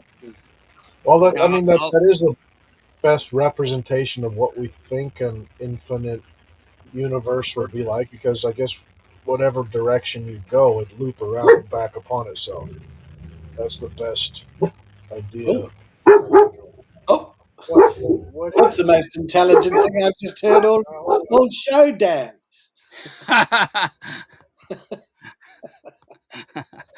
Uh, Did you ever see those I pictures of somebody stealing a donut truck and the until dog's like, Richard got here, I would agree with you. But now that Richard's here, he's more intelligent than a dog barking. oh dear. So, Dan, have you got any plans to go to the Philippines again, or not? Any this year, a mission or not? Oh, that'll be money. You know what? Why What? don't you invite me to the Philippines and you can pay for my I'll trip, sponsor you. and then I'll set you up with with a tent on the beach and we can hang out for I couple thought you were days. going to say a Filipino wife for a minute, but then I was getting all excited. And now you let me down. I don't just want a tent on the beach, you know. Oh But I well, tell you what, if I hadn't given all that money to the expedition to the Congo, I might have been able to help. oh man, I know. come on! I know you got you're Rolling probably in it. I know, Claude, you're one of those people. It's like, like so many governments, we have no more money we don't have any more money for the homeless. It's like, what? You got trillions of dollars. Well, that's not allotted to the homeless, though. Those other trillions are allotted to other stuff. See, I know you got banks full, but you don't have any of your play hey, money on left that over. subject, Dan, on that subject, I'd just like to say there's a lot of people coming, not a lot, a few people coming forward and saying that, on the west part of this country, right, specifically those three states, Washington, Oregon, and California, have a very, very high homeless rate. And the government out there has, I think California alone has a $1 billion um, budget just for the homeless. But there's a clause in there: if the homeless is taken care of, they no longer get the funds. And the more homeless people they have, the more funds they get. So the unfortunate corruptive people that are in the government, you know, they're incentivized to keep the homeless population very strong so they can just filter that money down into their pockets. Intentionally, One they don't want to fix the problem because they'll lose their income. $150,000 estimated per person, homeless person. I can't even get that on my regular day job, Oh man. my gosh. I've grossed that much uh like 2 years, and half of it was material. So yeah. And it is. And then too, again, the California, we have a smart train here. It is the most high-tech solar wind powered no, it's the biggest diesel engine they could come up with, and then they screwed it up several times. It's just, you could have given everybody well, we won't say a Tesla now. They could have given everybody in the county a Tesla, not a Tesla, sorry, a Prius, because we don't like Tesla anymore. A Prius Toyota from won't out. do electronic vehicles. They're only doing hybrids now. They think Yeah. electronic vehicles are a Oh, we waste. want total no, but you could have given every person, because they wanted to. Again, the Democratic county below us, between our county and San Francisco, one of the highest before Washington, D.C., and those counties became the top. Marin County was always in the top five richest per capita. And so they kept the freeway just 4 lanes because they didn't want the, Sonoma County people driving through. So, hey, let's do a train, and then it's 20 bucks a pop. It only goes so far. It doesn't go anywhere. Where it ends, you have to get a bus to get to a ferry or another bus. So it's a waste of time, waste of money. But the big train, the one they're talking about down there, was supposed to go from LA to San Francisco, and it's nowhere. Billions and billions of dollars. And like, where did that money go, though? At least, you should have a stockpile of metal somewhere, of train parts or something. No, nothing. And that's what people, because then, they'll get on. It's like, oh, but we got to help the homeless. Give us more taxes. It's like, what? It's It's all funny. The manipulation. IRS at any time could audit any single one of us, but we're not allowed to audit them.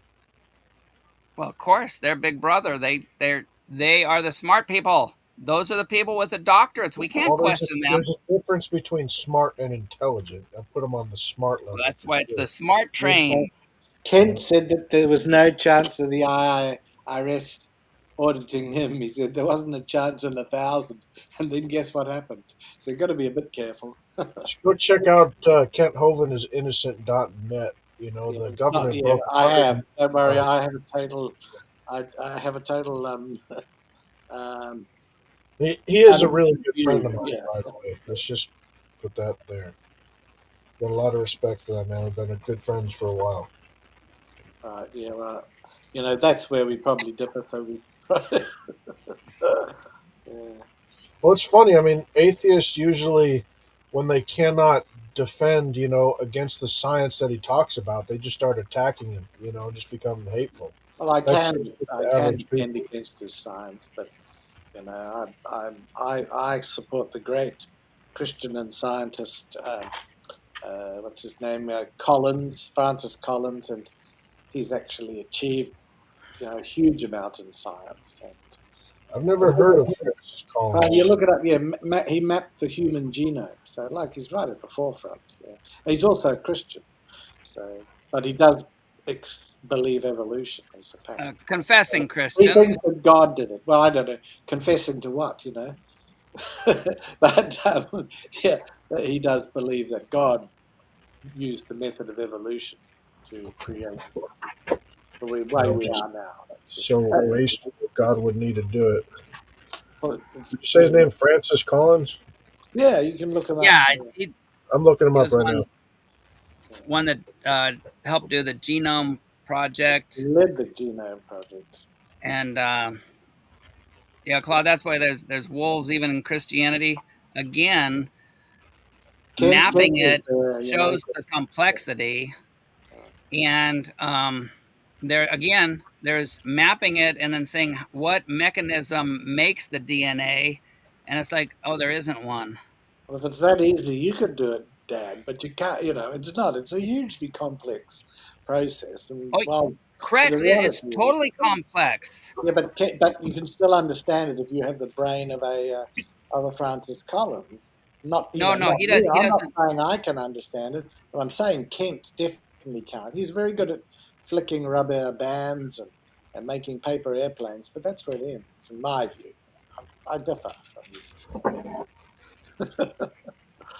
Uh, but it's I good to would be love having to get him on discussions. the phone and see if we can schedule a debate between you and him, Claude. I'd love to do that. Between me and who? Between Dr. Hovind?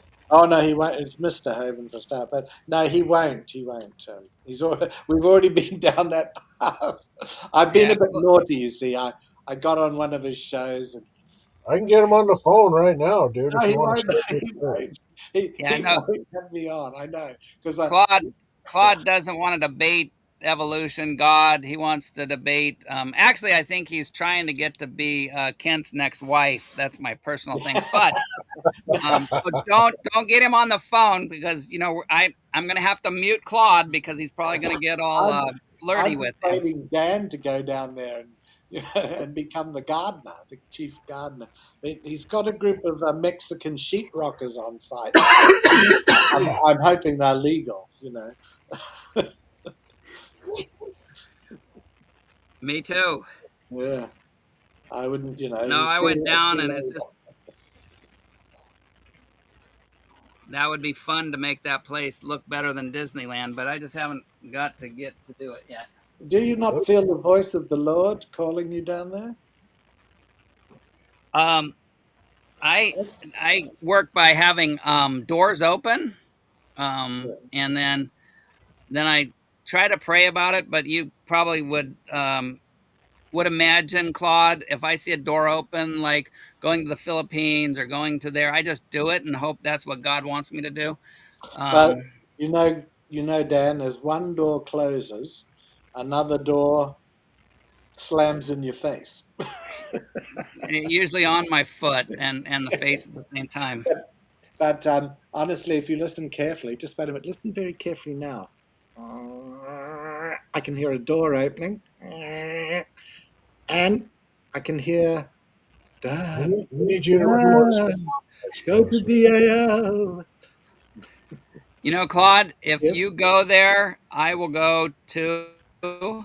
So there, and that would be God, because I want to meet you, and that'd be fun. And that way too, I could warn Kent, like, don't be alone with Claude. Do you remember when I went on the show and I sang that song, and I got, Oh yes, eyes I upon but you. that way I could chaperone you, and I could, when we could meet, we could have a I could make you some good Italian pasta.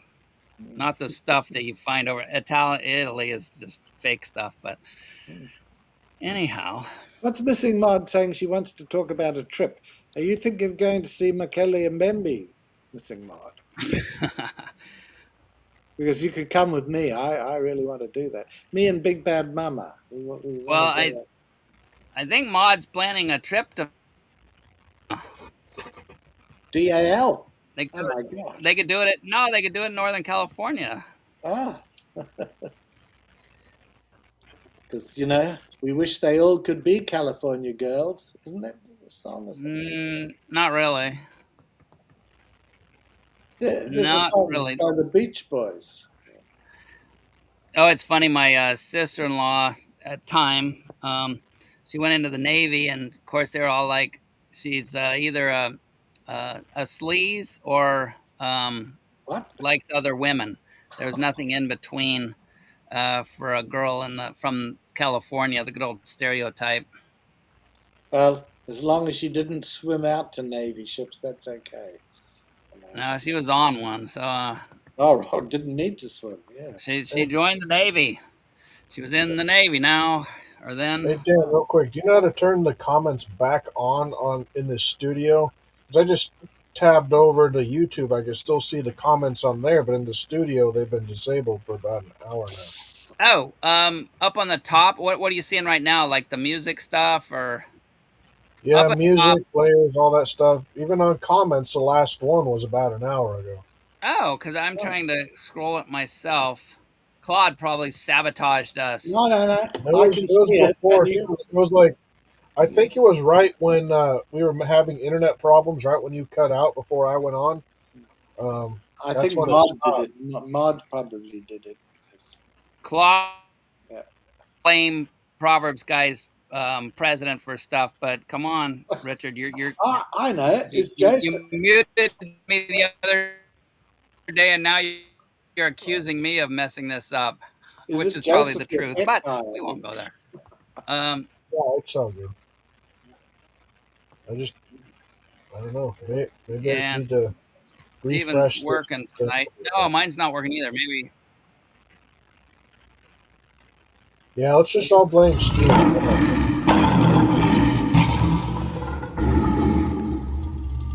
That's a new one. Somebody coming in. Okay, no, I just did that. No, I'm not scrolling either. The last time I had it, and it might have been my fault, I put the invite guest, and I put that in comments. Let me try that again. I probably hit a button. I'll blame it on you. You're the one that's doing all the button stuff. It's now on the screen, the whole screen. How did that happen? I don't know, but it's I saw gone. this Rose Scenes chat box. Oh, look at that. That's not the new ones. Claude, why don't you help us out? You're a tech guy, aren't you? No, not really. I don't know. It doesn't really. As long as you can see them somewhere, then I wouldn't get too. Well, but I can't add them to the screen like we usually do. Amy Russell is giving the score of some game. The Seahawks, whoever they are, up 19. Oh, the stupid bowl. Oh, is that what that is? Yeah. So Right, there we go. We're getting some new ones in now. Yeah. Well, no, I just have two I see there. Yeah. Yeah, those two came in. How did those get in? Okay. I can see two of them over there, but that's it. More technical difficulties. Poor, and it's probably Claude. He's hacked into us because he wants to make me look. No, he doesn't have to make me look like a fool, so that's probably not the reason. Right, Claude? I beat you to it. You know it, and I know it. It's come on. Um, that's probably. Do you remember? And I love that one on. Forrest Gump, and he sees his child for the first time, and he goes, "Oh, he's normal." That's what I thought with all my kids. They're not like daddy. Okay. I'm going to forget that because that's not working. Anyway, people, I will go to YouTube and can't get you on the screen right now. I don't know what we did, but I can come tell you what an idiot you are. No, I got to be nice. Remember, I'm supposed to be I do that nice. enough to myself, so I don't need your help. Yeah. Never mind. Have you got a website, Richard? Yeah, theoriesofcreation.com. Yeah, I'll look at. I can see it on your. Don't go hack that one. I can't hack it. I have no skills at all. It took me long enough to learn No, how to use no, this. don't worry. Yeah, definitely don't worry. Claude is that's one place that I can go toe to toe with Claude is tech stuff. So that's why I like him around. I like people that are smarter than I. It gives me something to try to improve myself on. Okay. Missing Mod is going on a trip, get away from things for a while. So Oh, Oh, she'll still bring us I with her. recommend you talk to Big Bad Mama Mod. I think he has a real knowledge of places to go. Like he seems to travel around and go to nature and all that, which would be interesting. Yeah.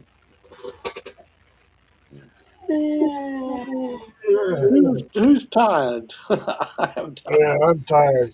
Yeah. I got to work in the morning early. sorry, Maud. Yeah, Like what because time is it it's where you are, Richard? 7 to 10 p.m. Oh, it is late here. Where are you at? I'm in Singapore at 7 to 11 in the morning, you know. Oh, Singapore. All right. hey, do they have faux soup Well, over yeah, there? It's Monday morning too. You're Sunday still, yeah.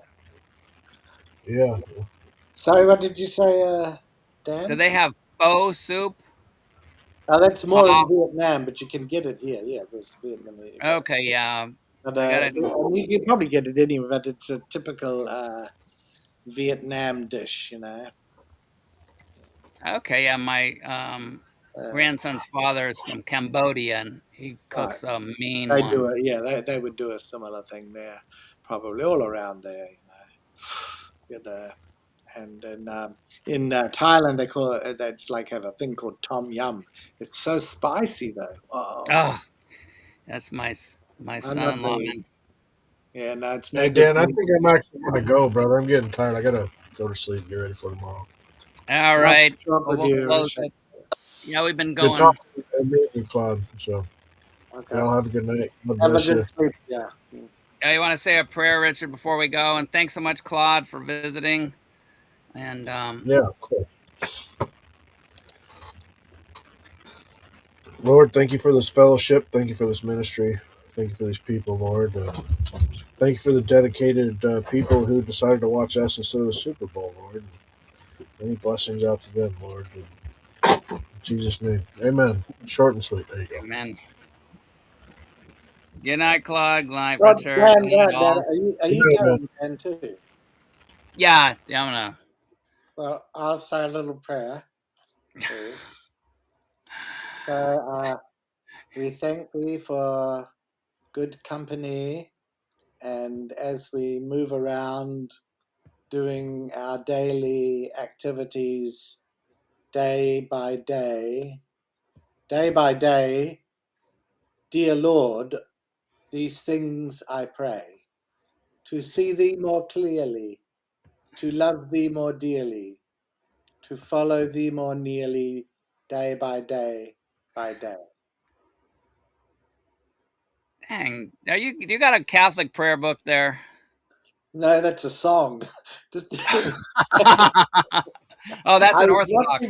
I was watching a clip of the Fockers. You know the Meet the Fockers show, that film with Ben Stiller. You know, Oh, I've heard of that. yeah, and he's asked to pray, and he's asked to pray, and he starts praying, and then it turns into him reading the words for that song because it's the only thing he can think of. And I thought, oh, I could do that here. That'd be a bit of fun. So I did. That was very nice and polite, and yeah, I think that comes out of the Orthodox prayer book, but the movie and I didn't say that. No, no, that was I'm not that was mean, wasn't it, Claude? See, Claude, you bring that out on me. I was supposed to be good. I was supposed to be filtered. You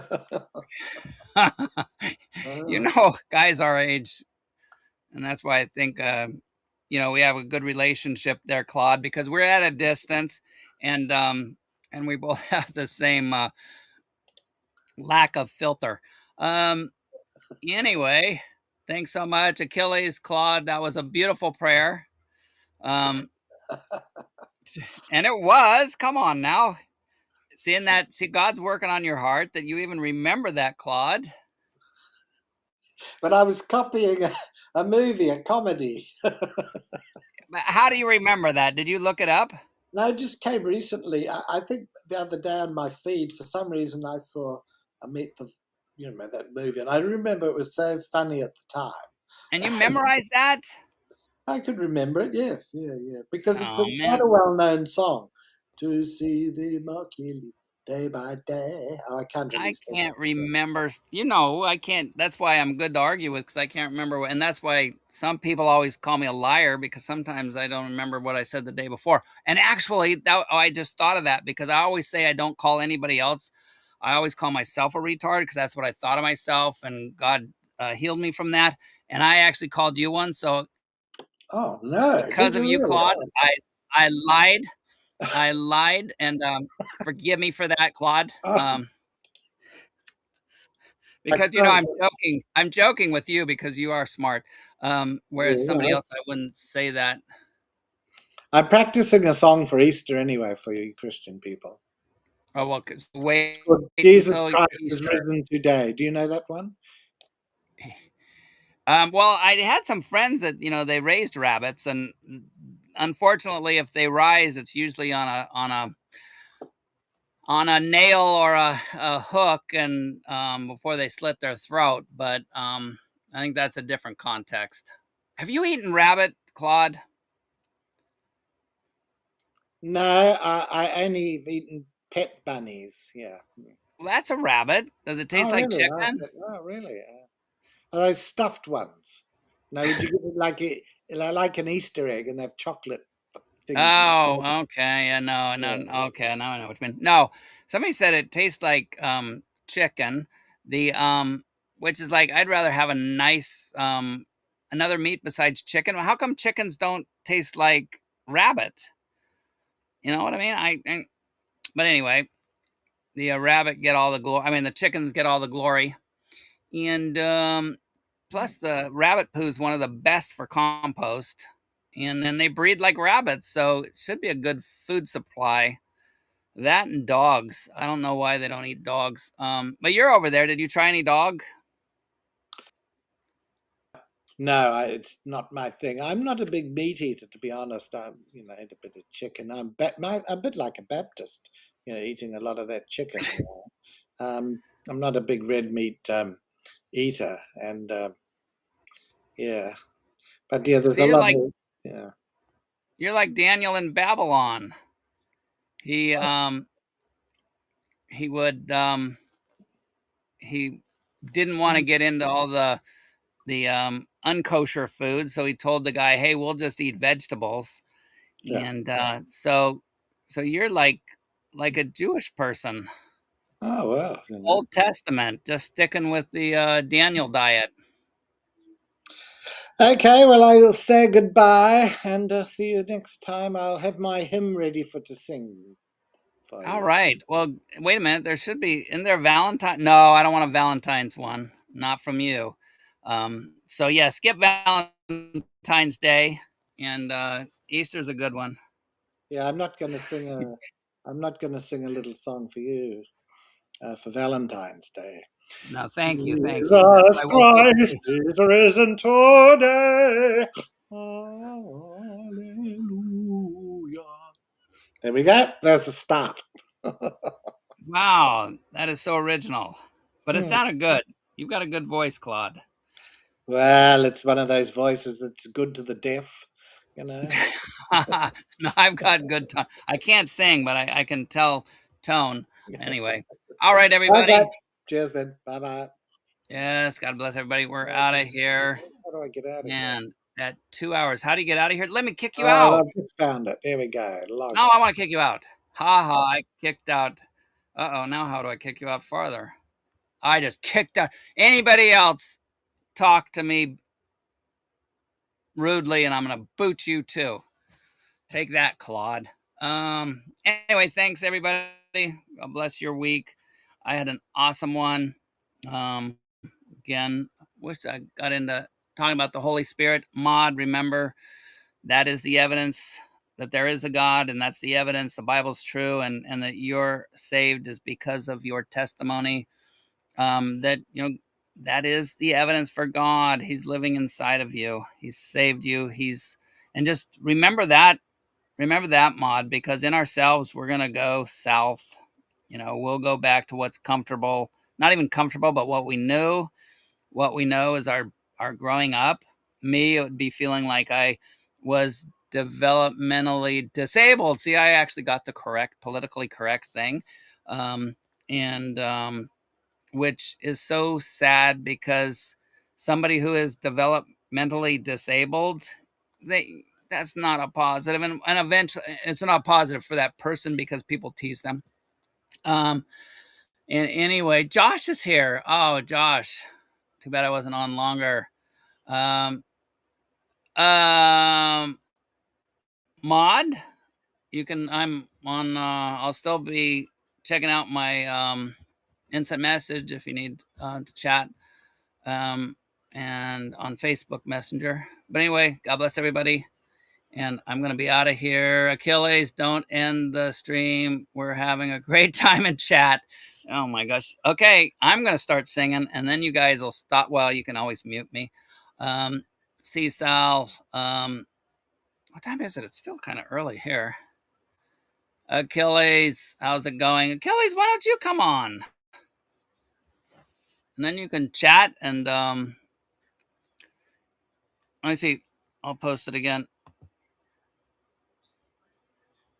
There's nothing better, well, besides hanging out with my family, and they're busy doing stuff right now, is hanging around with my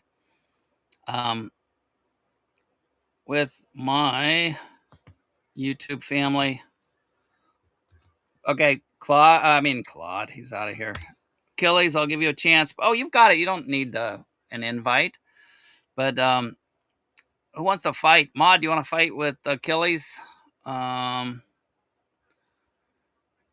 you guys are all saying, I'm leaving this up just so Achilles can have fun chatting.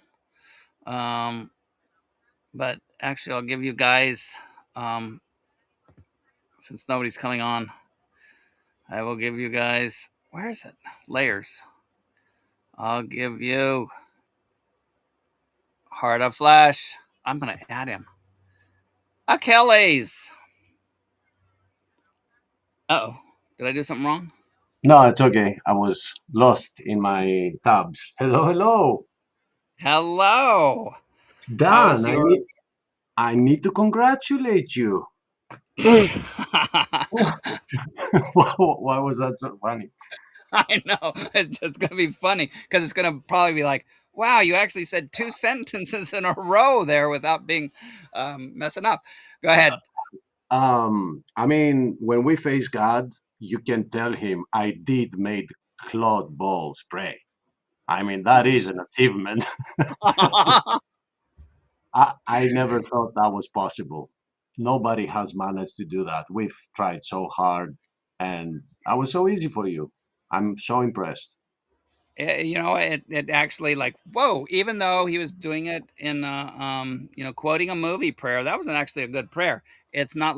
There's plenty other things he could have quoted, and the thing that got me is like, how'd you remember that, Claude? Did you put it up there? And he goes, no, I remembered it. It's like, man, he's one smart boy to see a movie like that and actually remember the prayer. But again, though, that's evidence that there is the Holy Spirit, not only just because he's given humans such a complex memory, but it's like that stuck on a prayer, stuck to his memory. It's like, and that's why, God loves everybody, and we're all, um, nobody is too far gone. That's why I'll talk to anybody. People are like, oh, why do you talk to him or her? They're hopeless atheists, and it's like, I was pretty hopeless. Achilles, I know your Right. testimony. Right. We all Before were. God, yeah, before God called you out, and gave you new life, made you a child, made you His child. Um, Paul was a murderer. I mean, going on YouTube channels and just, being a troll, I'm pretty sure it's not as bad as being a murderer. And Paul became who Paul is. Saul became Paul. So that should speak volumes. And I've yeah, begin, I'm beginning to see this, and I'm very excited that I see a lot of people that used to be so militant to at least be more able to communicate and discuss, like the way Claude was doing with Richard today. I mean, that is something. With totally. with Aiden, I don't know if you've noticed that we are not where we were a long time ago. Like it's like a new relationship. We align in so many things. As long as he doesn't focus his wits on, God, we're doing good. No, and that just shows though too that devil put all his cards down. It's like these Proverbs guys are idiots. They're closed minded. They're not going to listen to you, and then they're finding out. It's like, whoa, you know I might disagree with them. They're probably jerks a lot of the time, but they're not evil people. They're not too crazy. Um, And it's hard to accuse this channel of something specific because we argue about that specific thing within the channel itself. Like, so you can't say all the Proverbs guys are this because we're not. We're fighting on that one. Christ So, and Him crucified. That's what makes us a child of God. amen. Belief in Amen. that, and then and it's not even not being interested in when Jesus is coming back, but it's like that causes so many divisions, and I'd rather just right at this point in my life just study on what the Word says on helping people, loving people. I still, as you know, because even the Proverbs guys and gals, we fight. They had to tell me to shut up on the messenger the other day because I got focused in on one thing. And it's like, okay, Dan, that's enough. Dan, okay, we know what you think. And it's like, oh, yeah, but you know me, I like to push buttons. I like to see, do you really love me? It probably back into some kind of psychology in my youth, like if you love me, would you put up with this? If you love me, would you I mean, I called Claude a retard, which actually was a lie because I mean, no, I mean, well, it's a lie. He's not, he's very smart. But I always say, I don't call people that. I just call myself that. But that's where I've got that relationship with Claude. I wouldn't call that to most people because he's in my generation. That was like saying, "Hey, how you doing? I wish you had a great weekend." We just say, "Hey, retard, how you doing?" Um, and so, you know, um, it's again the heart. And I know And people. we Go ahead. gotta we gotta remember, Dan, that although we've allowed ourselves to dwell a lot into this whole thing that is going on these days in the US mostly, but all over the world, which is politics, disagreeing on some stuff. We need to be getting back to remember to be getting back to the gospel and have shows about Christ crucified, about being born again, about the stuff that unite us instead of focusing a lot on the things that separate us as different individuals with different opinions. Of course, we're going to disagree on stuff. And we've done that. It's okay. I'm not saying it's not. I actually enjoy it. But we do need to remember to be coming back to what matters the most, because we need to keep banging the door for people to listen, because one thing we do agree on is that these are the end times and time is running out and there is urgency there. So sometimes some people get affected by listening to the gospel. Other people might get affected only by showing them love and showing them an embrace, as you are doing with people that I have to admit I did not have the patience to deal with, like Claude. No, it's, I, it's, I and admit, that's how I admit, no that's how patience. Right. that's how God works. And like right now, I have zero patience with somebody in the community, and I then think Aiden, I think you, and no, you didn't have patience with him maybe like a while back, and now it's like, no, no, we can, yeah. we're all humans, we're Christians, but we are human. And so it's like, just how that works, and we've talked about it before, and that's how, the novel prediction in the Bible is that we are soldiers for the Lord, nonviolent, non engaging soldiers for the kingdom of God, ambassadors. And so I still pray for Aiden. I mean, he'd be so, actually, if he came to Northern California, I would show him any, the giant redwoods, the coast, whatever. I'd treat him like one of the bohemian rich guys. You should Um, meet with BBM. I well, mean, I you're know in the same I state.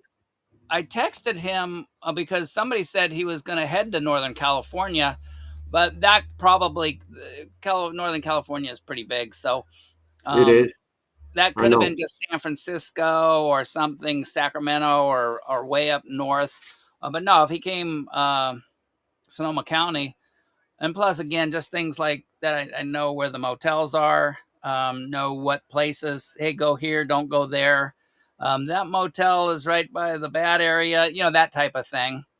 And I remember when I was in the US, when I was first introduced to the US, an American friend, was driving me around some stuff from New Jersey out. I don't even remember where we were going. And at some point, we reached the point where it was like you couldn't see any mountain in the horizon at all. So for me, being from Greece, this is a very rare thing. You don't see it often. We have mountains all over. We are a mountainous area. So I said, "Oh, look, a flatland." And she's like, "What do you mean by flatland?" I said, it's called that when you don't see any mountains."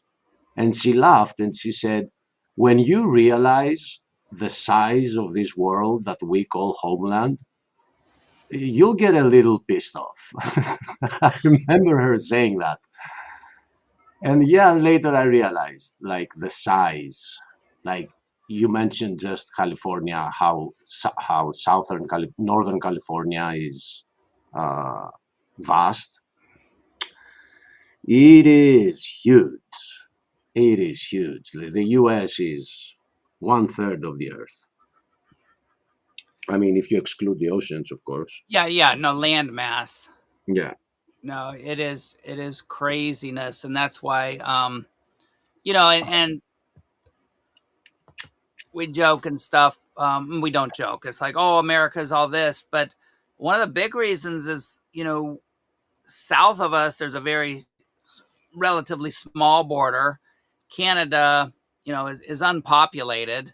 So, like World War II, we could sit here and pump out tanks. We could do all that because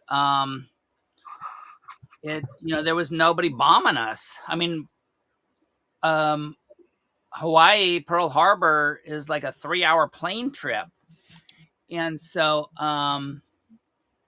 it's not like, we had to fight from Hawaii is in the middle of nowhere.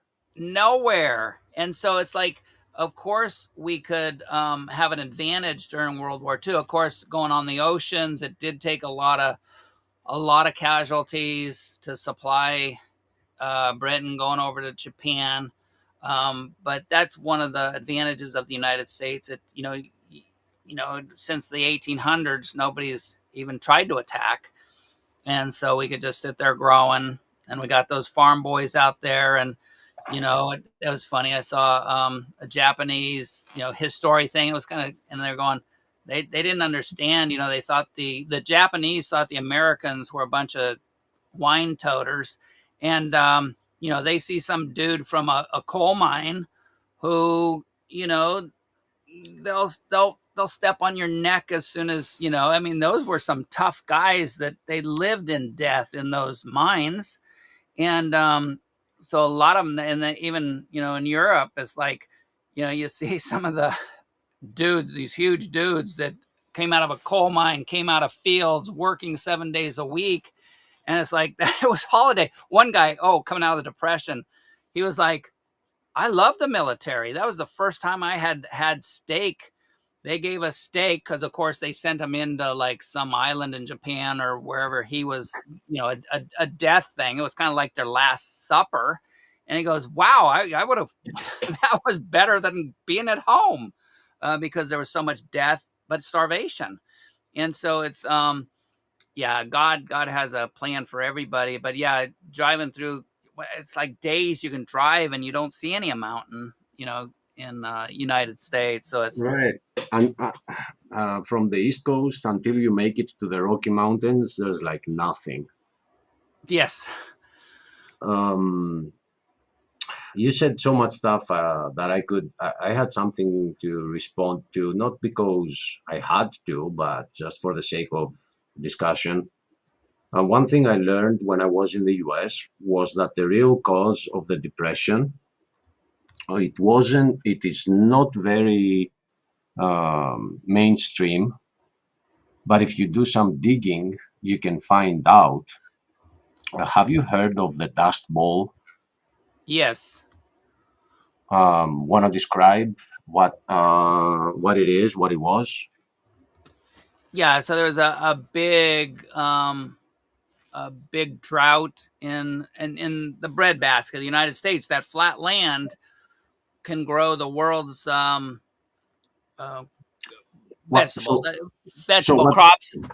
What they did was they wanted to move people away from the fertile areas, and they wanted them to become farmers in other areas. But the dirt there was not great. So what they did is they moved a lot of dirt in areas that it didn't have it. And they started putting some pictures in the newspapers of the time of huge vegetables like oh, I don't remember the name. What is that one that you make on Halloween? What's The squash. It's the pumpkin squash. pumpkins? Yes, huge pumpkins that it needed two people to carry them, and it was like, come to the south so you can have this growth and stuff like that. But it was rocky, so they moved a lot of dirt for every farmer that requested dirt. And then there was a big drought and a big wind, a southern wind, that blew all that dirt up because it didn't belong to that ground to begin with, and it couldn't root down because it didn't have, there was a rocky ground underneath. and the whole north became full of ash, like it was a volcanic eruption. And that was the main issue that led to depression.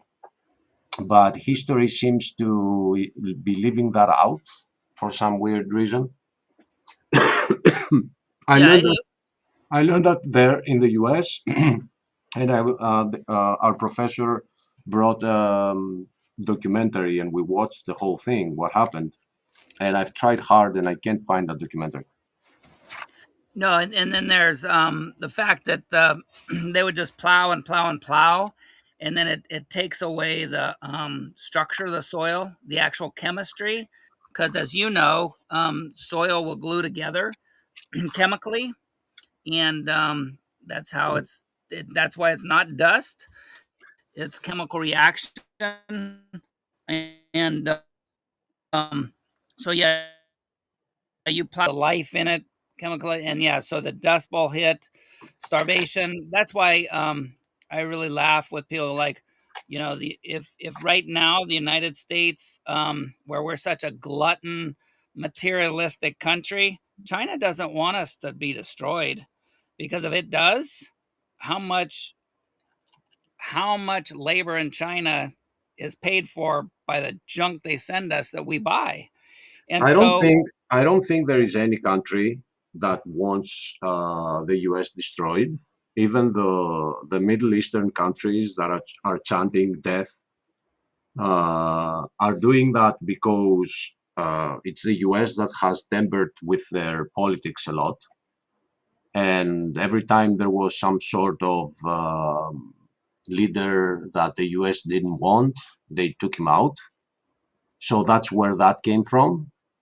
But everybody is enjoying all the things that the United States or the Americas have offered to the rest of the planet. Like, we didn't have corn, we didn't have potatoes. All these came from the US.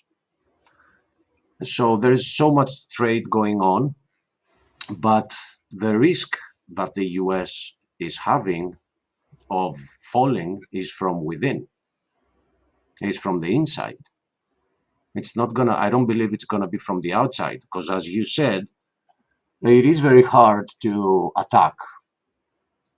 Like, you have a natural barrier, the Atlantic and the Pacific, and soon Greenland as well. It is very hard. Yeah, I don't think there is any stopping there, but it is very hard. So the enemy is gonna come from within. I think it is the division that they are pushing Americans into right now, this polarization. And I don't think as that we can do anything to stop the whole thing. I mean, it's not only the US that is crumbling, it's the economies of most countries, of the so-called first world countries, like the European Union. The people are suffering. And you have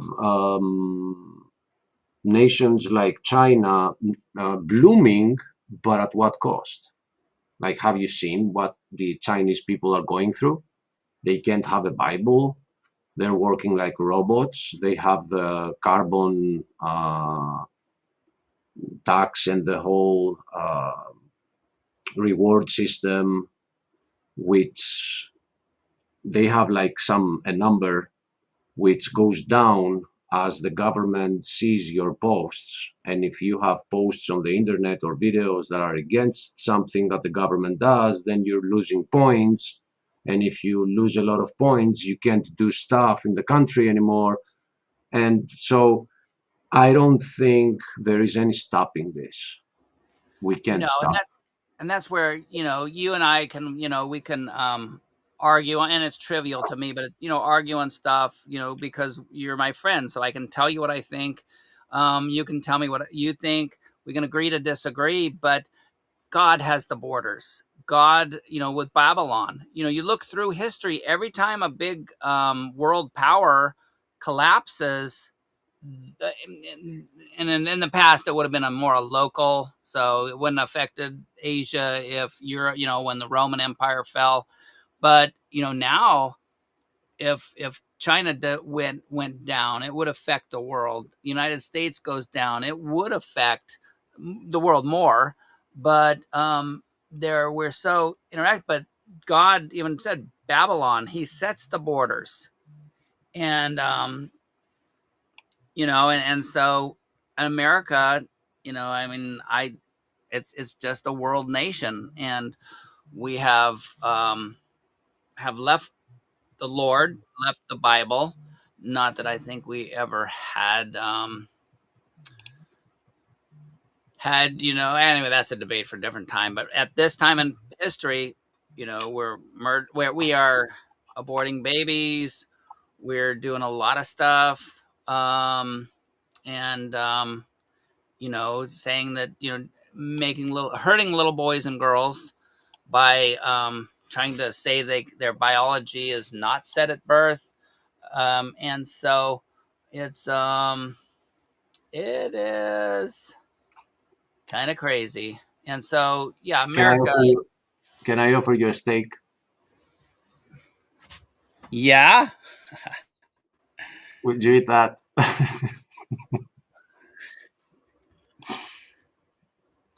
Do you see it? Look at my avatar. I see it. Heck yeah. Now that one I'd probably have to I'd have to really cook well done. I'm gonna, It's gonna turn orange. I It's want to gonna turn kill orange. I'm gonna kill any bacteria that might be on that one. Yeah. So, I have proof for evolution, and I'm gonna bring it up right now. Look at this.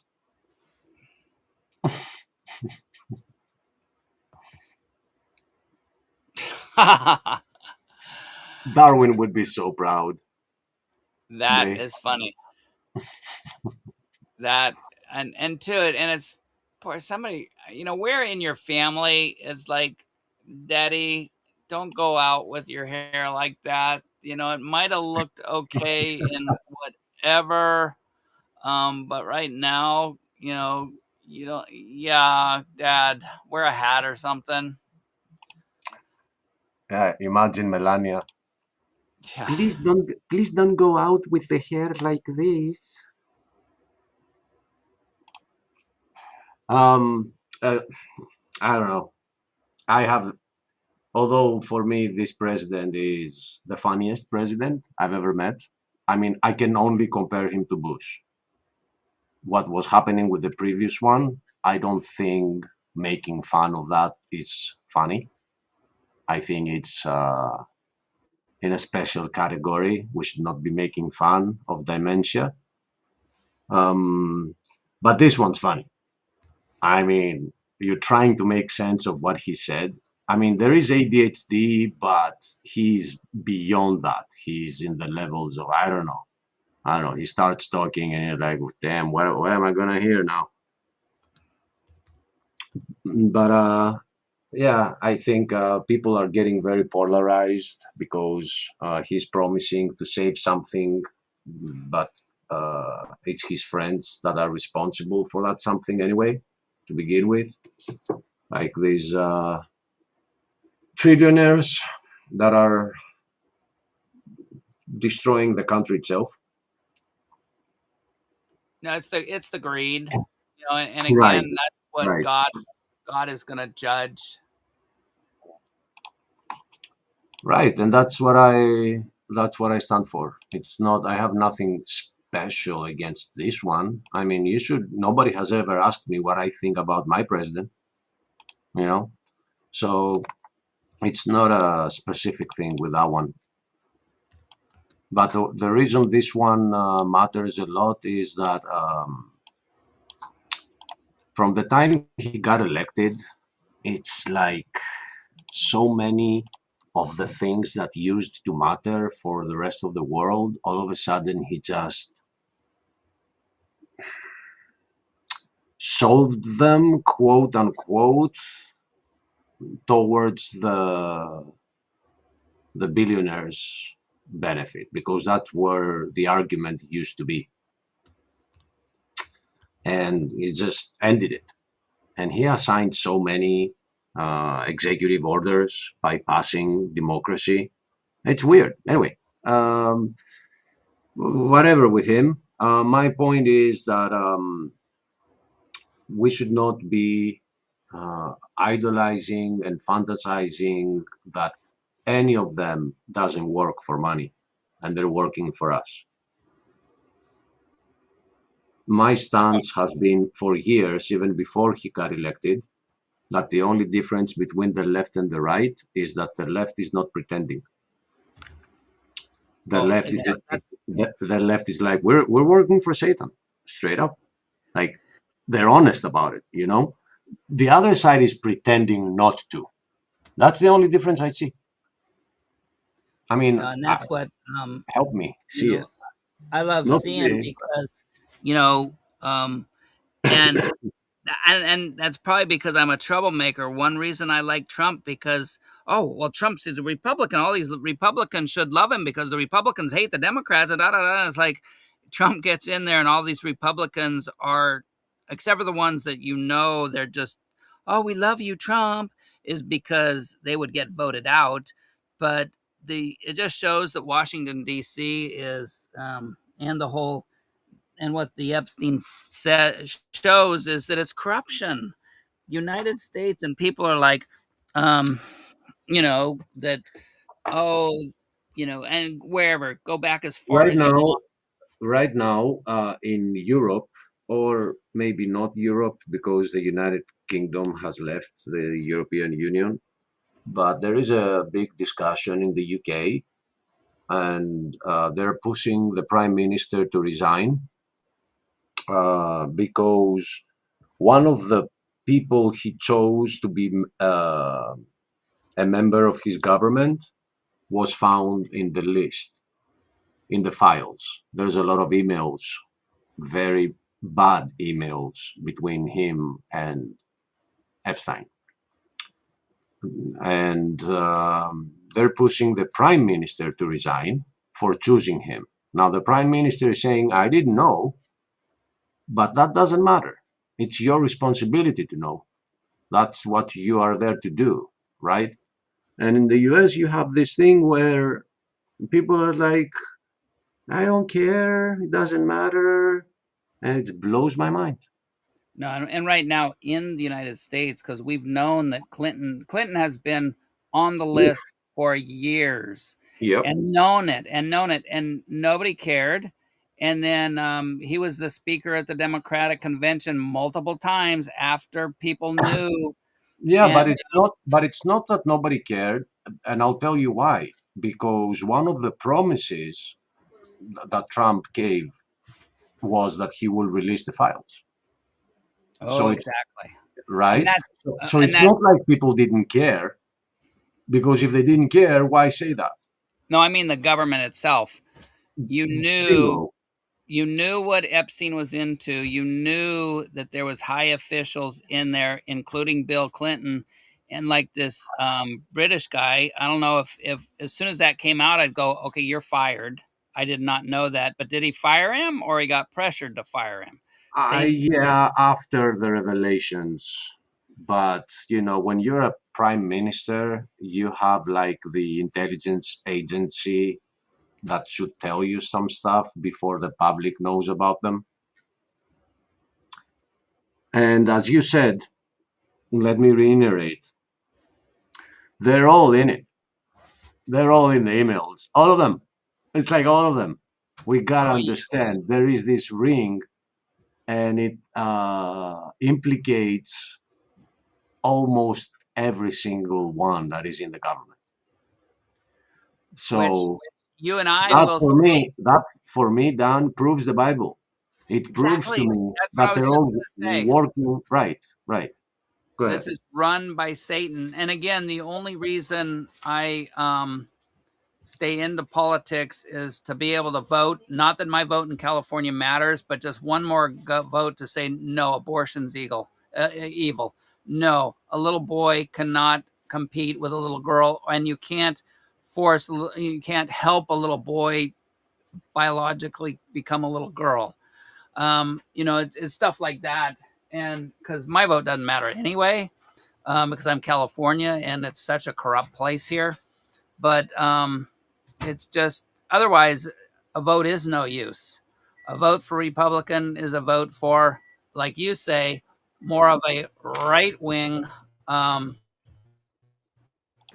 Welcome, Daniel. Let me get you on there. Hey. What up, More of Daniel? still You're cutting out. corruption. Oh, Daniel, what happened? I don't know. Okay, welcome back. And Daniel, you're cutting out a little bit. I am? No, Dan. Dan. Oh. Okay, now I have to dance. That's Shoot. right. Oh. Did somebody say Epstein? You know, Here when you say I am. Epstein, your connection will get a little funky. Right. You shouldn't have said that name, Dan. See what happens? I just did a whole stream on Epstein, too.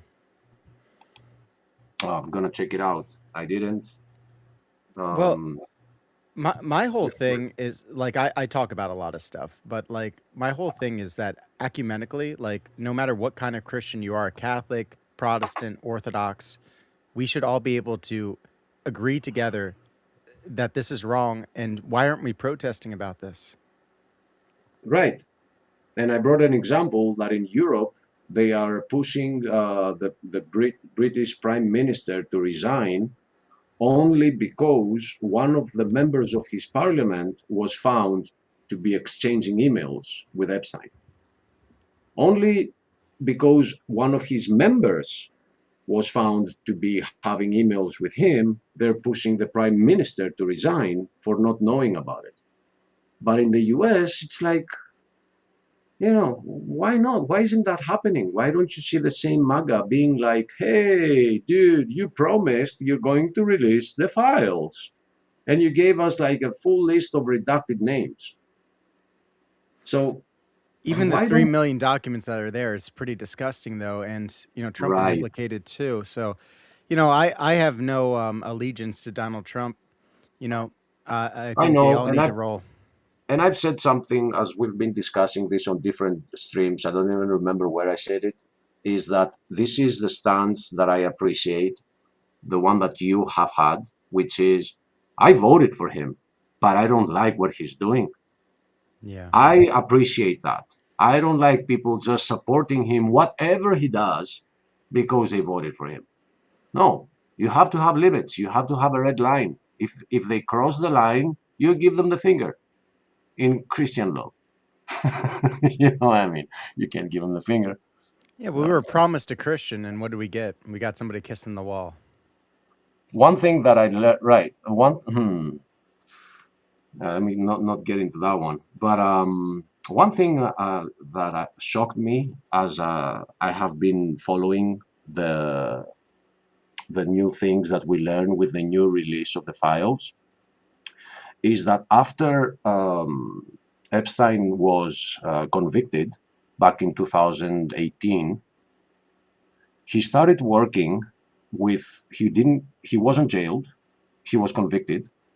He started working with one of the biggest companies of the US of tunnel building. And we learned from the emails that they have created tunnels from Mexico straight to homes inside the US. Now, for me, this is mind-blowing because that would be a huge, huge tunnel. But it is there. It is in the emails. It's not like somebody said it. It's there. Yeah. We know about these tunnels that are everywhere in America, and we assume they're for a nuclear disaster or some kind of calamity that people could come to safety, or at least the government could have continuity. But we don't know what's happening in those tunnels, do we? Right. Until then, what happens with those tunnels? They're just spiders, and rats. Nobody's down there, right? Yeah. But since you mentioned that, here, Athens of Greece is full of tunnels underneath, and there are specific entrances that you can go in, but you don't want to because there's some scary stuff happening down there. You definitely Oh, cut out during your sentence.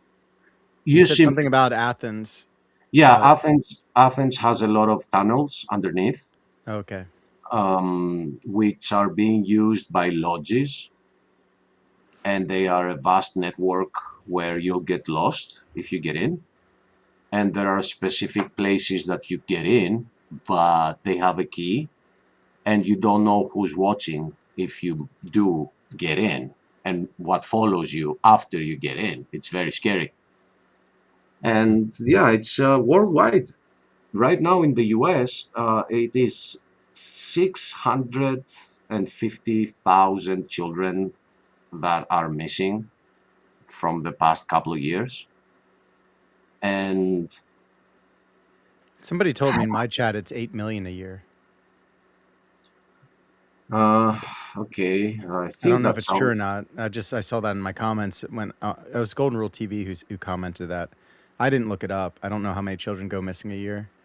I guess I could ask the all-powerful AI that everyone's going to worship. How many children go missing every year? You should say in the US. In the U.S., it's 460,000 to over 800,000 Right. Okay, I thought that number was like the past 2 years, but it's per year, dude. every It's year. per year. Yep. So Even if 90% of those are just runaways, what about those 10%? right, that's a huge number. Yeah. And I want everybody that hears us discussing this. This is not a left side thing attacking the right. We know that most of the left is also in the files. It's Yeah. not about that guy alone. But that guy promised you that he would release those files. And then he said, oh, it's just a conspiracy. Well, that's the big thing that was disappointing about Trump is he said this is a hoax. He said this is fake news. This is just the left doing something like he's like this isn't a real thing. And he said only stupid people or bad people. He said only bad people believe this. And it's like, man, didn't he like run on releasing those files? And now he's saying that nobody should look at them. And now he's begrudgingly put out 3 million files, but there's a lot that's missing. There's a lot of video files that are missing. And, Plus, yeah. plus they're releasing them all together, like millions of emails together.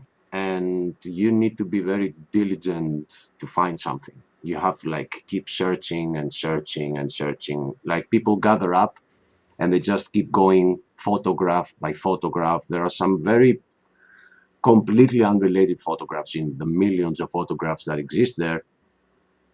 And they've gone through and they find all the photographs that implicate individuals and they either blacken them out or they delete the whole thing. Yeah, and AI can look through all this stuff, but I tell you what, these corporate AIs, they're not going to tell you what's actually in those files. You'd have to use a open source local run AI to be able to sort through the data because they've already they already trained into it to not give you the right answers. Like if you ask Epstein to like list off all the people in the files, they'll be like, the AI will just answer, be like, well, I can't actually do that. And it'll give you a convoluted reason why. And it'll be like, but Prince Andrew, Donald Trump, Bill Clinton, like the people we already knew about, people that we've known about for I don't know, like a decade now. It won't tell you anything new because it's like built in to not give you the answers. And although you could run your own LLMs, they are called, Yeah. you can't buy a graphics card anymore to do it. So that's interesting. Yeah, the only way to really do it these days would be you download it on your computer and use cloud, use the cloud, and you'd have to pay money. It might cost you about $10 to do, but you could probably get an AI to give you some answers if you knew the right questions. But most people aren't going to do that. I certainly am not. I begrudgingly have AI just because I have a Google plan. I pay for 2 terabytes of data, so I get Google Gemini's built into it. And like I don't even have a choice. I can't even turn the darn thing off. The one thing I can do is have it so it's not connected to my apps. So I went into settings. I'm like, yeah, Gemini, you can't look through my stuff. Dan Pozzi, you talked too much about Epstein. You got shut down. Your laptop crashed. How funny that. Now, what matters and where we do need to stick is that the Bible tells us that this world is run by evil.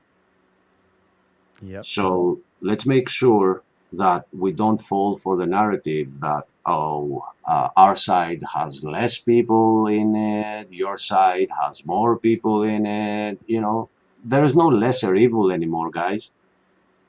We No, find, this is the breaking point. This is where like isn't it? either we get what we want or else the entire system collapses, because the social contract theory is supposed to be based on, at least on the premise that everyone is equal under the law, and there has to be a red line somewhere, and it's the kids.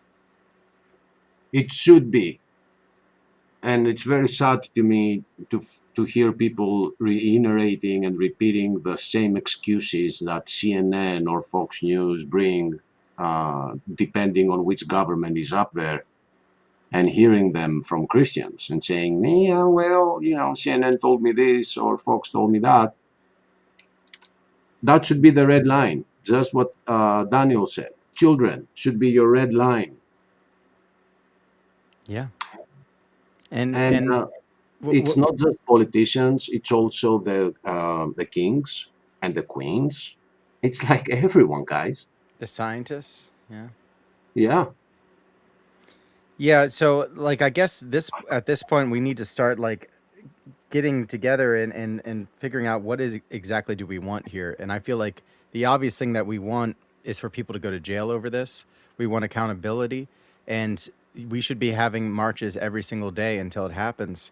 And what I would suggest is people being armed, not for violence, but for deterrence, so that no violence will happen. Because, you know, we've gone through so many Cold Wars and all this, you know, we never have gone in a direct conflict with Russia because they have nukes. And they're less likely to put down a protest when people are carrying AR-15s. And like not getting in, like ICE, you know, people were getting involved with law enforcement and all that. And that's, I think, contribute to a lot of the violence. If you're just doing processions down the street and you're carrying guns, what's going to happen? If the government tries to stop it and there's violence that happens, well, then I think it's going to be a military coup, because a lot of the military are Christians too, and they're going to be on our side. A very interesting lesson concerning how the government is working for us, quote unquote, is that film Gangs of America, I think it's called. Let me see. I think you went on a stream not too long ago, and the question became like, what's the point of the Second Amendment for Christians? Oh, and we had a debate. We had a debate here concerning that, and yeah, I don't know. Maybe this is what it's for. This is what the Second Amendment's for. I know, and I've been supporting it. But my question is, and I think you were there with Christian, that constitutionally I support it because I understand that the reason the Second Amendment is there is that the government never turns to a tyranny. That is the reason. And I'm with it. I'm 100%. But then I became a Christian. And from every example that I see in the Bible, I do not see anybody defending themselves. So if I am told by the Bible that this is not our world, if I am told by the Bible that this is not the world I should be expecting and looking into to improve, but wait and work for the next one, and if I have examples like Stephen, who was getting stoned to death and he was asking God to forgive them, which is exactly what Jesus did as well, I have begun to question whether it is a Christian thing for that amendment to be there. So there is a divide within me, which is the constitutional side. I agree 100%, but from a Christian perspective, I do not think it is a Christian doctrine to defend. they are gonna come for our heads at some point. It's not a Christian doctrine, it's a government doctrine. So like, obviously we pay taxes to Caesar and we do live in a state. And, because we have that state that actually asks the citizens to be able to form militias at any point. I'm not calling for violence. I'm calling for No, people to be armed protesters. no, And that but way my go ahead. point is to drive it further. Is that during the times of Jesus, the Jews were expecting a rebellion against the Roman Empire, and that was way more tyrannical than what our systems today are. And Jesus Maybe. was very clear to not rebel against them, right? So I'm not saying rebel against, but even the defending part, we know that at the end, Christians will be put to death. Do we defend ourselves when that starts happening, or do we go to our Creator faster? Well, from the Orthodox perspective, we're not pacifists, but we also don't believe in a holy war. We think there's necessary evil. And when it comes to protecting the young ones, that's exactly where we draw our line. You can defend your borders from the Muslim invaders. You can defend your borders from like people coming in to kill everybody. Yeah, Um, that I agree. I yeah, agree, and because you yeah, already see that I'm having this struggle because I see how a government can turn tyrannical. And this is where I brought up the Gangs of America, the film. Have you watched it with Leonardo DiCaprio? yeah, yeah. So you remember what happens in the end?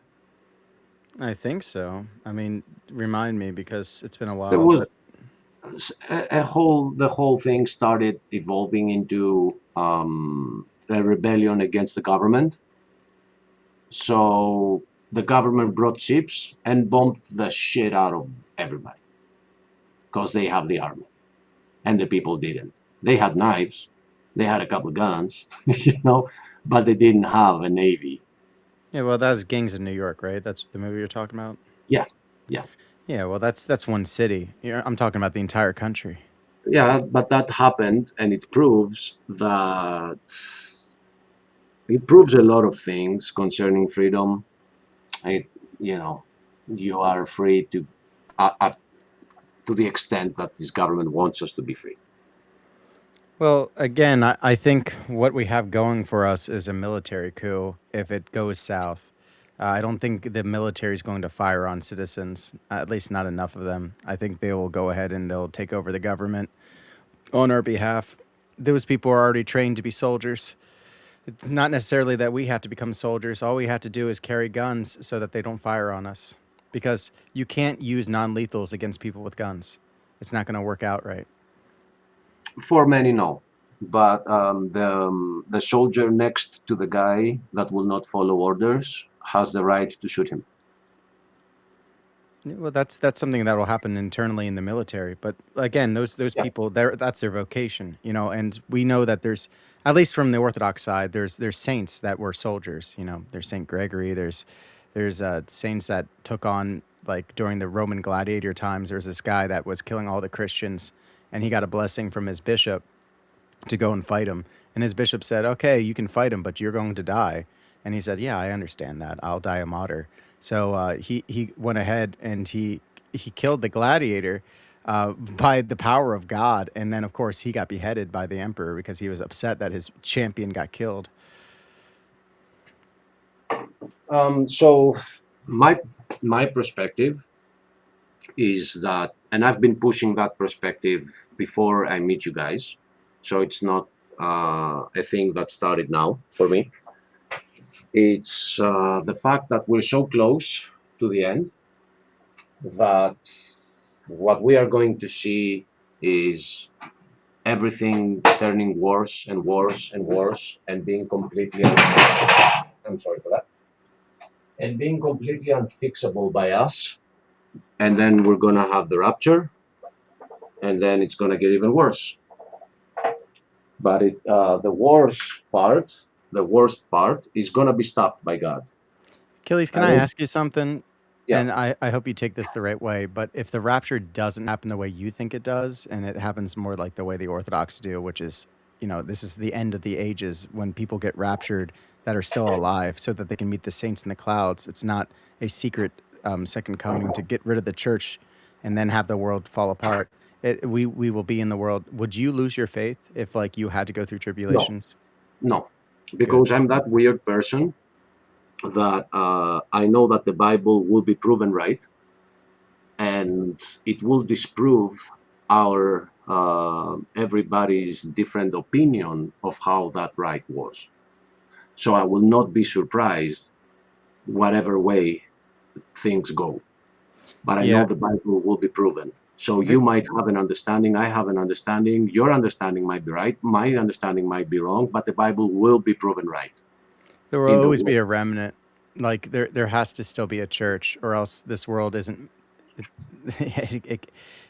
We need the church. Yeah. And we know that we'll suffer though.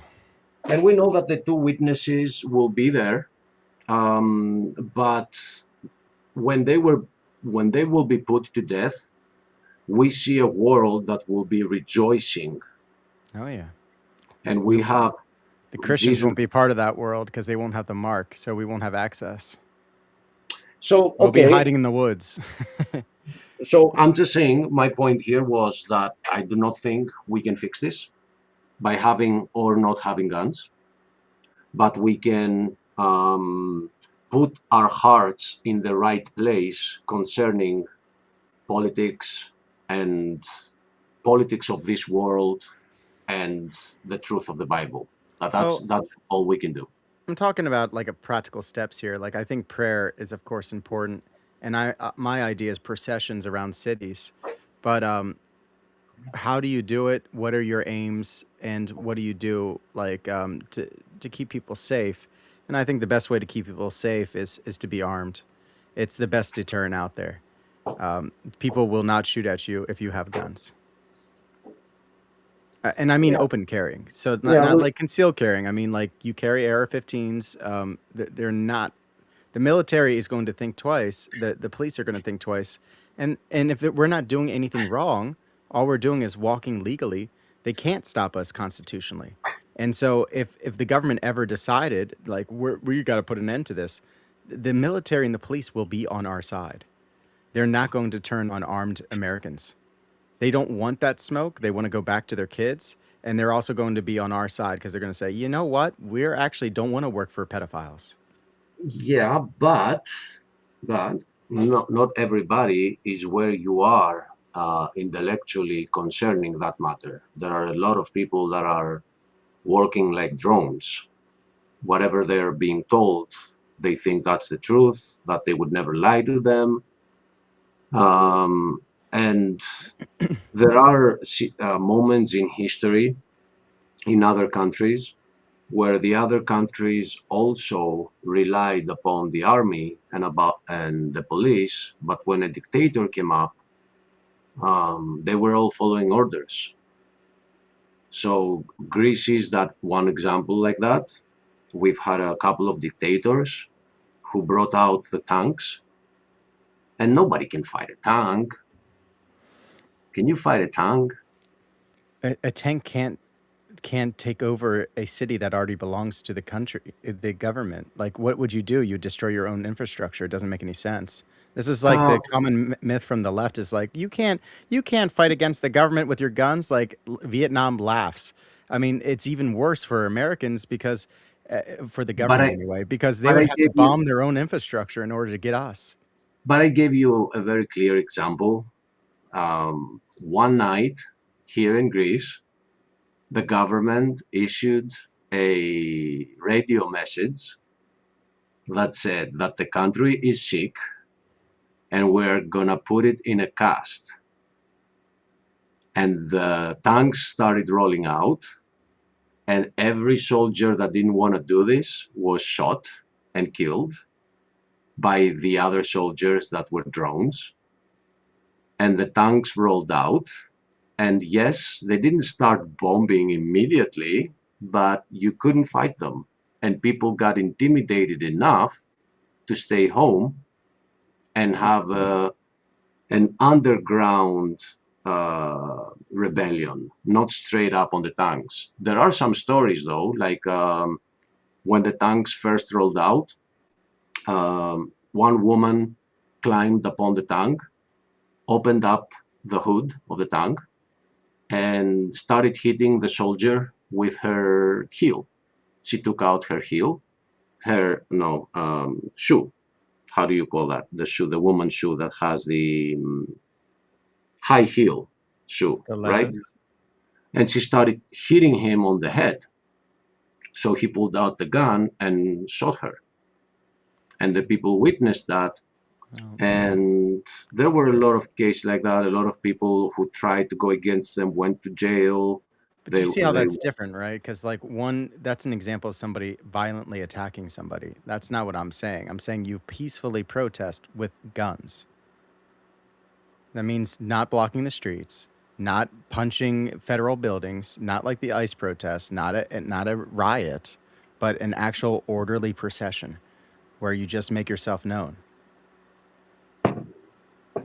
Yeah, but to that, I would compare the power of the Greek military of the time of 1967 with the power of the US military and the microwave um, machines that they have to push, the crowds away, and the satellites and so much weird stuff. I mean, I'm pretty sure you heard the testimonies from Venezuela, what happened with that weird weapon that Trump admitted, but he won't give us any more info about it.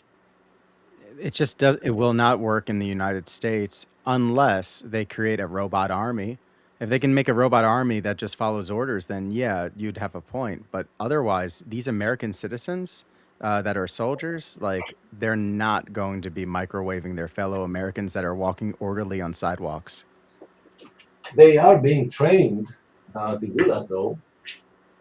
I don't know. I don't think they Yeah, are. yeah, they're being trained. They're being trained for insurrections. What happens if there is an insurrection? Well, And that's they get different. You know, that would be a violent revolution, which that's not what I'm calling for. Some people probably will call for that at some point. That's why you have to no, get but ahead of it it. yeah, but it's what they will be, what the soldiers would be told that is happening. So I wish you're See it right. with their eyes. If they're not if we're not actually hurting any property and we're following all the laws, you can't convince them that all of a sudden we're hurting something that we're not. You can tell them to defend something, and like this is what I'm talking about. Like you don't have to fight tanks. What does the tank do? It can roll up on the road that you're not blocking. And what is it going to do? Point its turret at you? Good luck. What is it going to do? Fire around? What, into the building that's behind the person? It would make no sense at all. This literally, I'm telling you, man. This is actual a solution, and if people are just courageous enough to do it, it would maybe even work. Okay.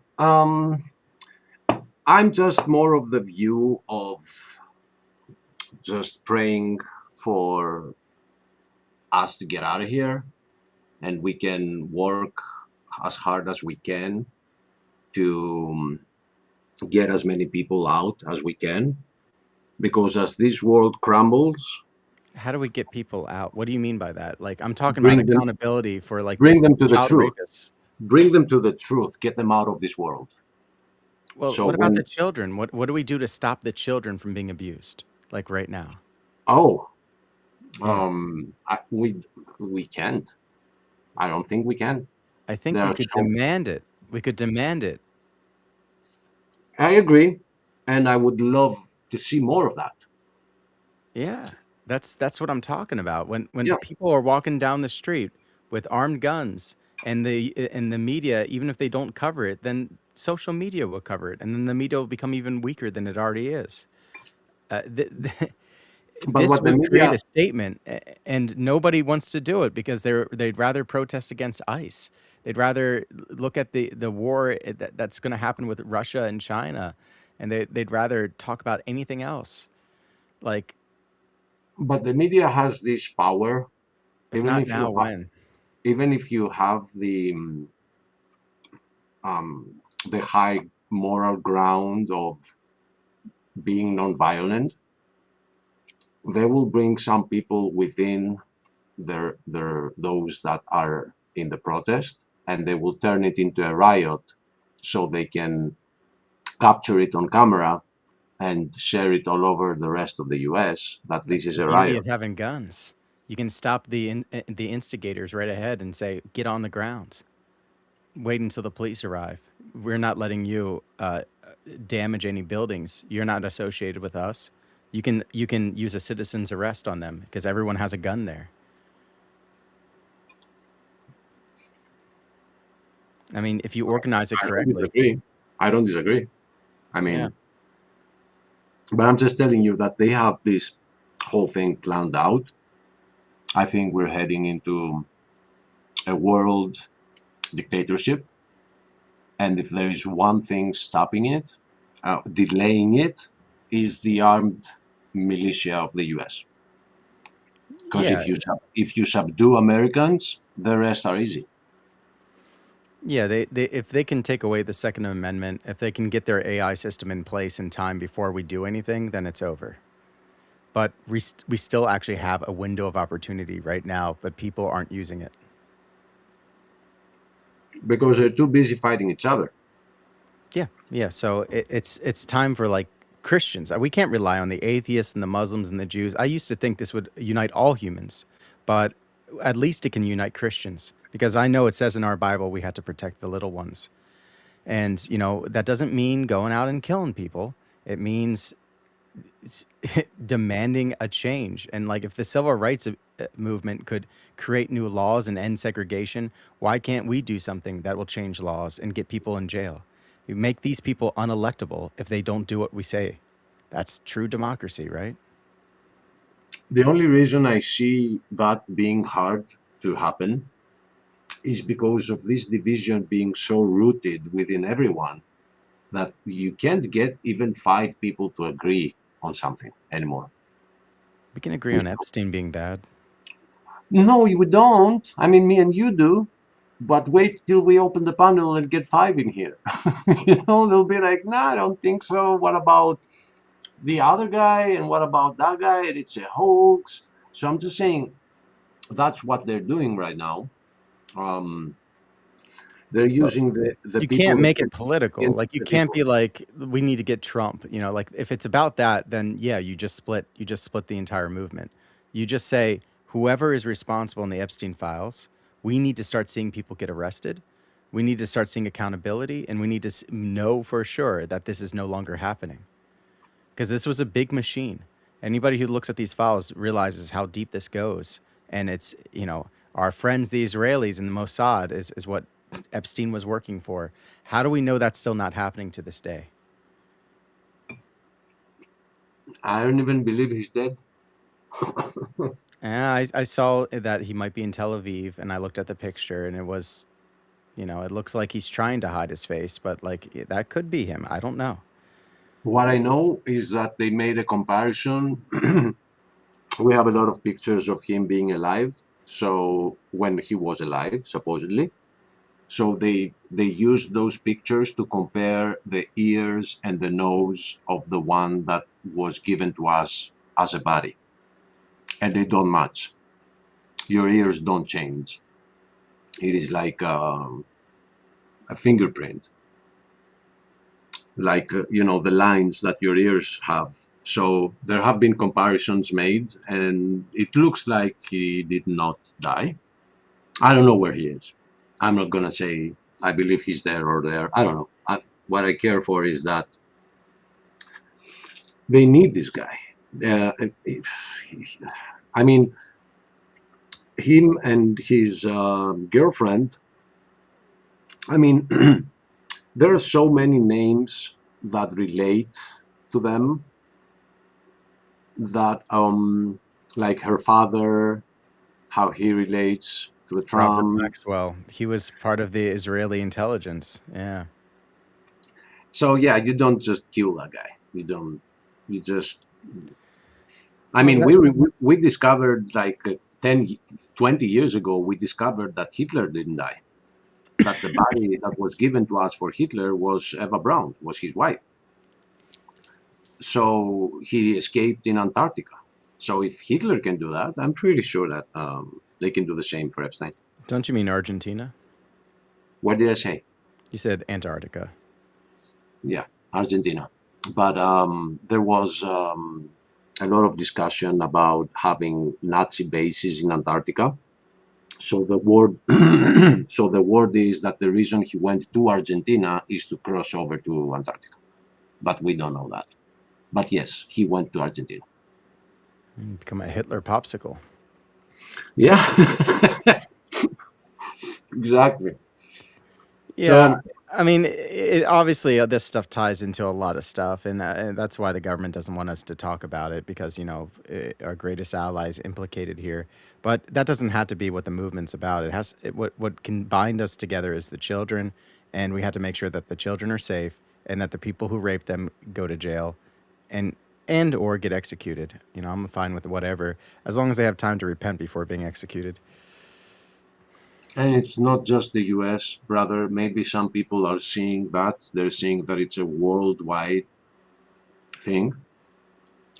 We have a lot of witnesses of children about what is going on in Canada.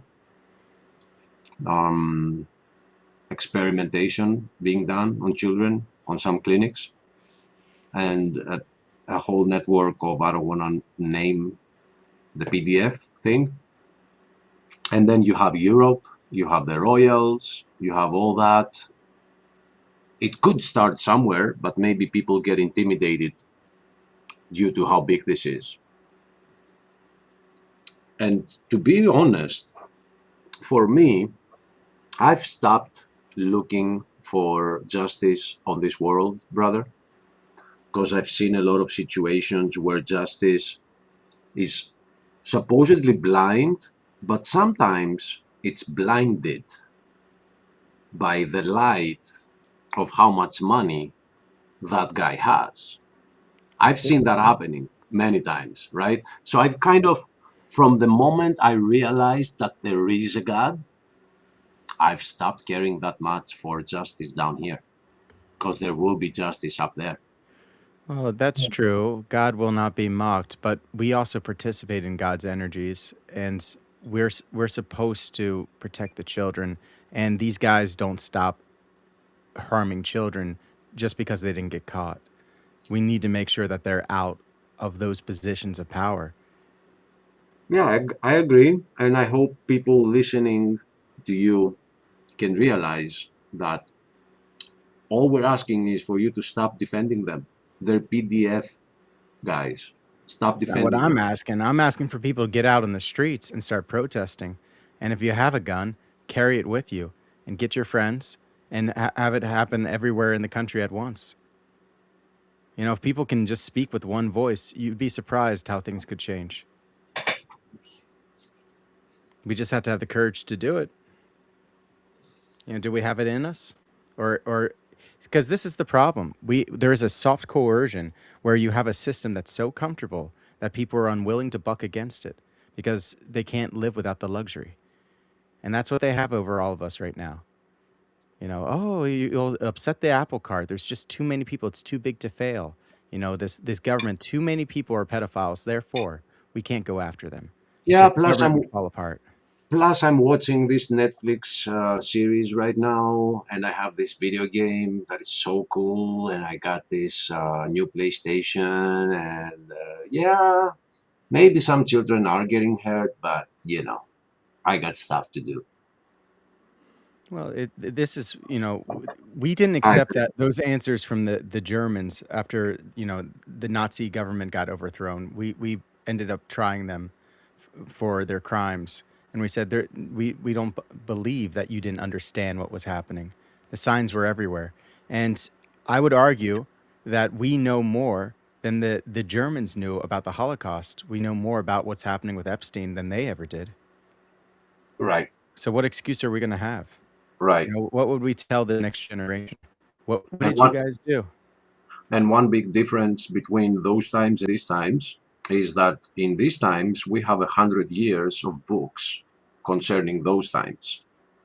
Let's say that the Germans back then, they didn't have anything, to warn them about this. But now we have 90 years or 100 years from 1930s Germany that we should know better, and we should uphold them to what we voted them in for. You promised to deliver the files. You didn't deliver them. Get out of there.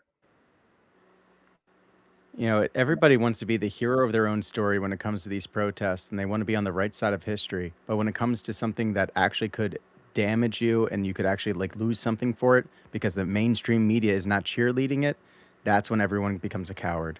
And they say, that is it really happening? I don't know.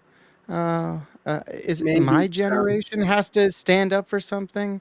I don't think so. Maybe it's I'd rather left just go back to sleep. propaganda. Yeah, maybe it's left propaganda. Who knows, right? Well, it used to be on the right. This used to be the big MAGA thing.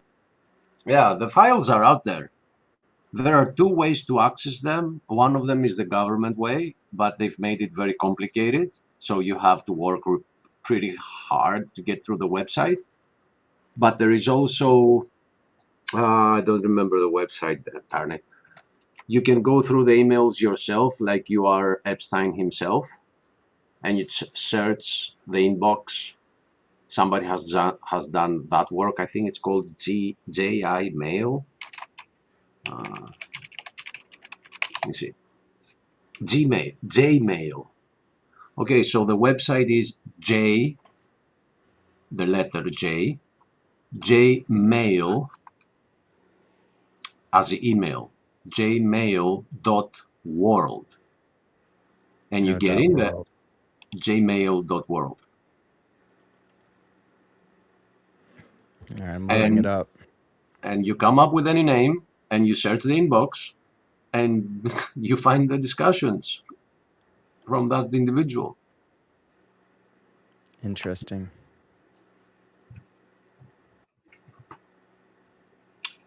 My brother, that might be an interesting thing to look up. I got a few words that I'd like to query. There are tons of emails. Like it takes, and somebody, the one that taught me this, warned me of something. The viewers, and I was one of the viewers. He said, as you go through those files, remember your identity. Don't fall into the trap of getting in the shoes of that criminal, because it happens. As you are reading the emails and it's like your inbox, you tend to feel like you're him. Remember, you're not, as you're going through the emails. I don't think that's ever going to be a problem for me. I found it a legit work. Peter Thiel here. He has a big Peter Thiel contact list. What's up with that, huh? What's Peter Thiel? You know who he is? No. Peter Thiel is Anthropic. Let me make sure I got the right tech and company. CEO of PayPal, I see. And CEO of PayPal. Thiel?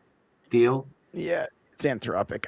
Yeah, Peter Thiel. He worked with Elon Musk. He and Elon Musk are very close, and he has his own AI system. Anthropic is designed for, Palantir is designed for the military, but he's a big AI guy, and he's the one who talks about the Antichrist all the time. You might have even met him, right? I think Antichrist. I think he might be the person that with Elon Musk they created PayPal, because he's the CEO of PayPal right now. Yeah, Elon Musk and him. So they got their money. Originally it was called X. That's what Elon Musk wanted PayPal to be called.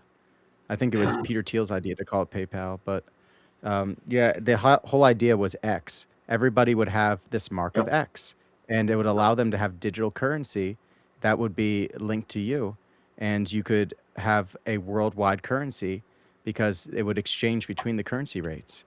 It was supposed to be a one world currency with the mark of the X. And since you mentioned that, I want to show you something.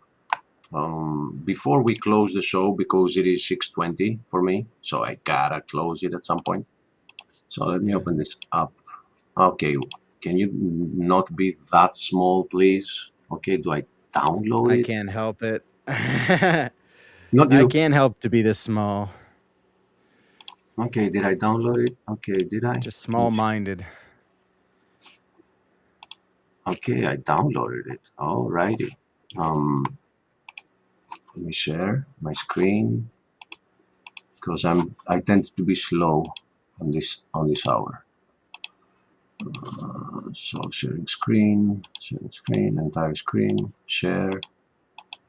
Where did you go? Am I sharing? I am, but I didn't bring it up.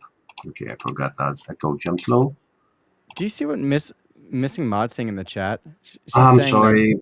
I'm sorry. she says Oh, Dan is armed and telling people to kill people with no proof they are guilty of anything.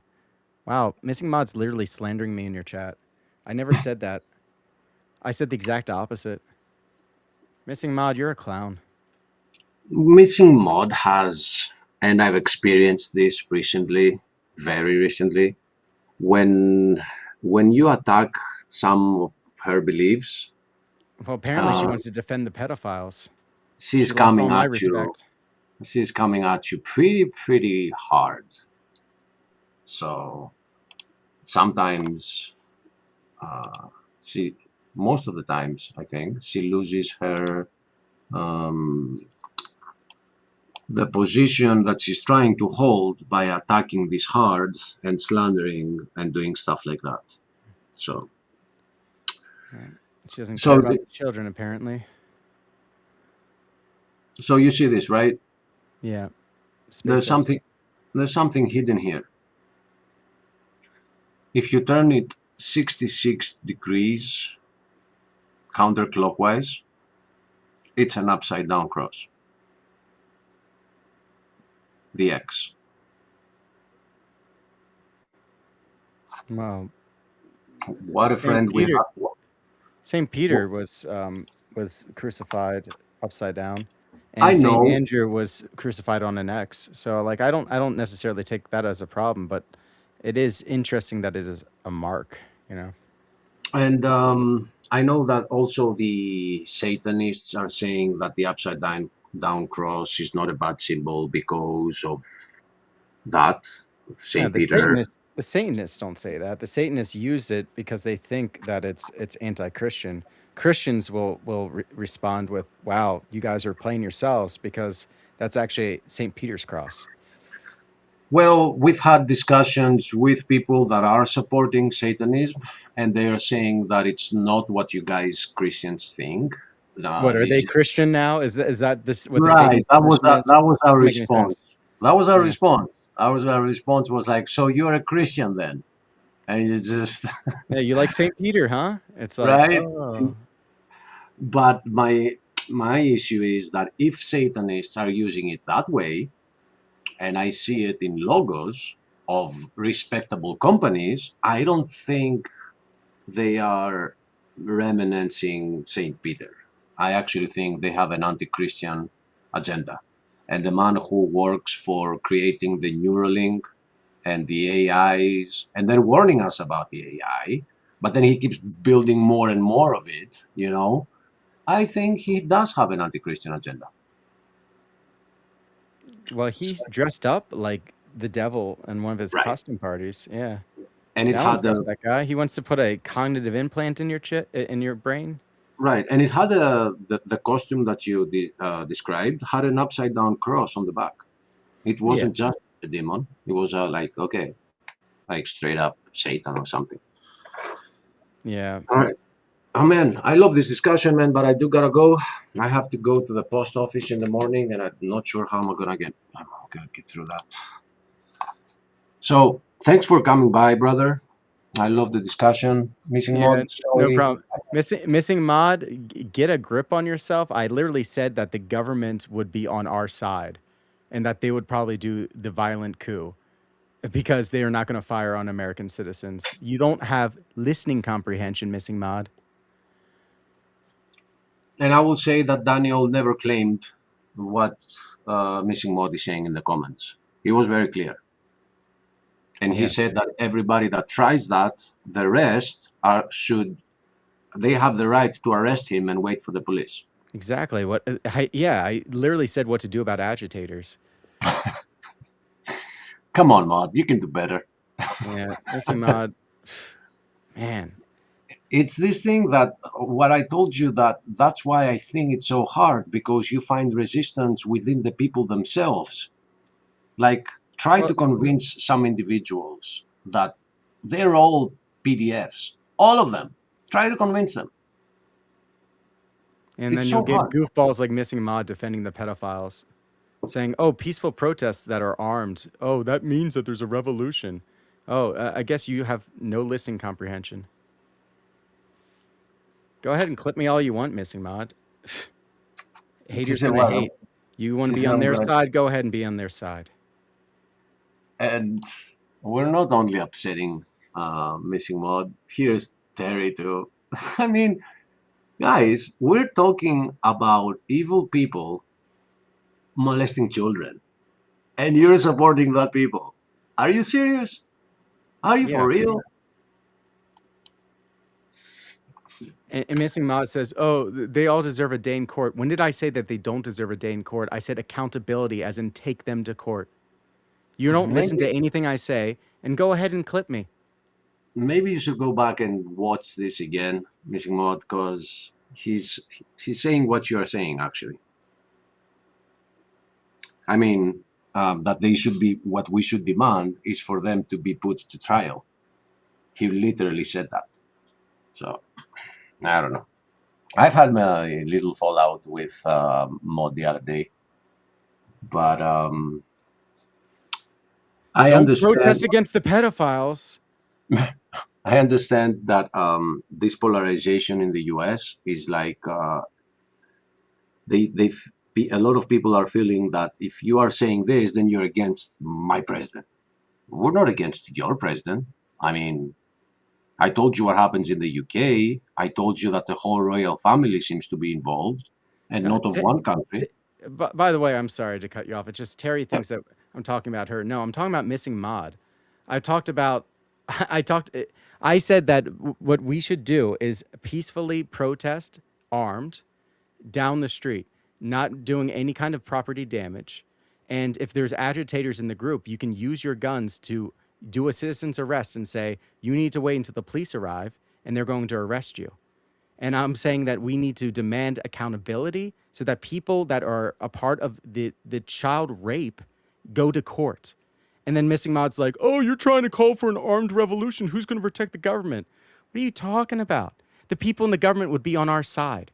They're not going to fire on American citizens. And that was even an argument I had with Achilles, is that they can't use tanks against us. What are they going to shoot at? Especially when we haven't done anything. Well, they use So them against us. I'm just saying. so Terry, you're just coming in at the wrong time. You thought we were talking about you. You know, all I saw was emojicons, and Achilles said, you know, we're upsetting Terry. I don't even know if you were upset about that or if you're upset about what Missing Mod wrote. But either way, Missing Mod is completely off base. Maybe you could, like Achilles said, rewatch it or something, because maybe you had some cotton in your ears. Let me show you this, my brother. How do I get rid of this? This is new from Max. It's now giving me this, and I don't know how to get rid of it. If I close this, I'm afraid that it's gonna close the whole studio. So I'm just gonna put it down here. So here they are, tanks on the streets. Missing And Mod thinks like every soldier is going to.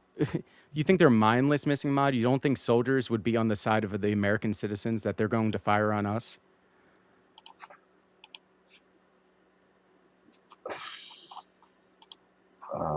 I thought that would be a bigger picture. Come on. So you can read about the coup in Greece. It was to get rid of the king, and the excuse was communism, that they were protecting people from communists. So half the people were with them, and that created a problem. So it is not easy when those come out, brother. They don't have to shoot. They can shoot. If you're like I said before, if you're walking down the sidewalks and you're not blocking the road, there's nothing for them to shoot at. They can't do anything. They're not going to go on the sidewalks. But you also said something that I think is very important, that we are stepping into a time where AI could be pulling the trigger that a human can't. Well, that's when that's why we had to act now. You know, And we're that's the soon real reaching danger, a point. Yeah, we're right? And reaching this that is, point. we're on the tipping point right now. If we allow this to happen, and I mean, here's a good example of how people have stopped thinking. What happened with all those drones? Remember those days, like a year ago? Sorry for this, let me remove it. A year ago, less than a year ago, that the whole sky in the US was filled with drones in the East Coast and the West Coast. And Trump came out and said, I know what they are. Yeah, but you never told us. And then they just disappeared out of nowhere. And those weren't small drones, they were the size of a small aircraft. And they were hovering above the people, taking who knows what kind of pictures and thermal cameras they had, who knows? And people stopped asking about it. It's done. Yeah. Okay. Yeah, it's weird. Terry asked in the comment, how many protests have you been to? The last protest I went to was the March for Life. And that's exactly why I made a stream today about ecumenical defense of children, is that as all Christians are supposed to be able to come together and say, what happened with Jeffrey Epstein is unacceptable. People need to go to jail over it. And what we can do is demand it by peaceful protests, armed peaceful protests, so that you can't have agitators that co-opt it and turn it into riots. And Missing Mod over here is saying it's such a bad idea. Oh, and what, you want to try to clip me so it makes it sound like I'm saying something different? Go ahead. You know, if you want to be on the slanderer side, go right ahead, Missing Mod. It's your free will. Missing Mod is of the position that we should all stay home and let the government do what it wants to do, and we will be safe. And I told her that this is what every dictator ever asked for. They would love you, Missing Mod. You would be their favorite. So I'm not no. going to say what's on my mind about Missing Mod because it'd be uncharitable. All right. Yes, don't, because you'll regret it, because then she comes back being all cute and apologetic, and you'll regret if you say something bad. So yeah, just duly noted what she said tonight. Duly noted, Missing Mod.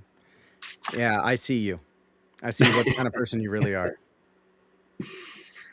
See, we call her Flipping Mod sometimes because she can be like this, and then she turns She acts back. so nice to me in chat. Oh, hi, Daniel. And then she goes and says, oh, you're trying to start an armed revolution, Daniel. What are we going to do? Man. Now I'm going to get it. Daniel, look at that. Missing Mod. All right, get some let's sleep, end this, girl, before we have a civil war within our own ranks. And yeah, I wish I could count on someone like Missing Mod to be a Christian in this case, but apparently she's not. She's okay with what Epstein did, because if we do any kind of protest, it's somehow wrong. It's going to destroy the precious government system that she's about. You know, we can have a government without pedophiles in charge. Okay? People can be held accountable. We have a justice system if you believe in it.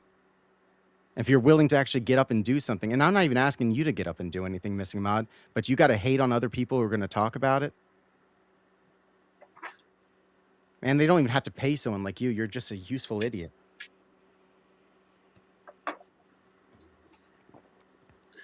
And that proves my point earlier. That's why I think it's hard to get together, because you have a lot of people like that, and it's not just Mod who is a little more offensive than others.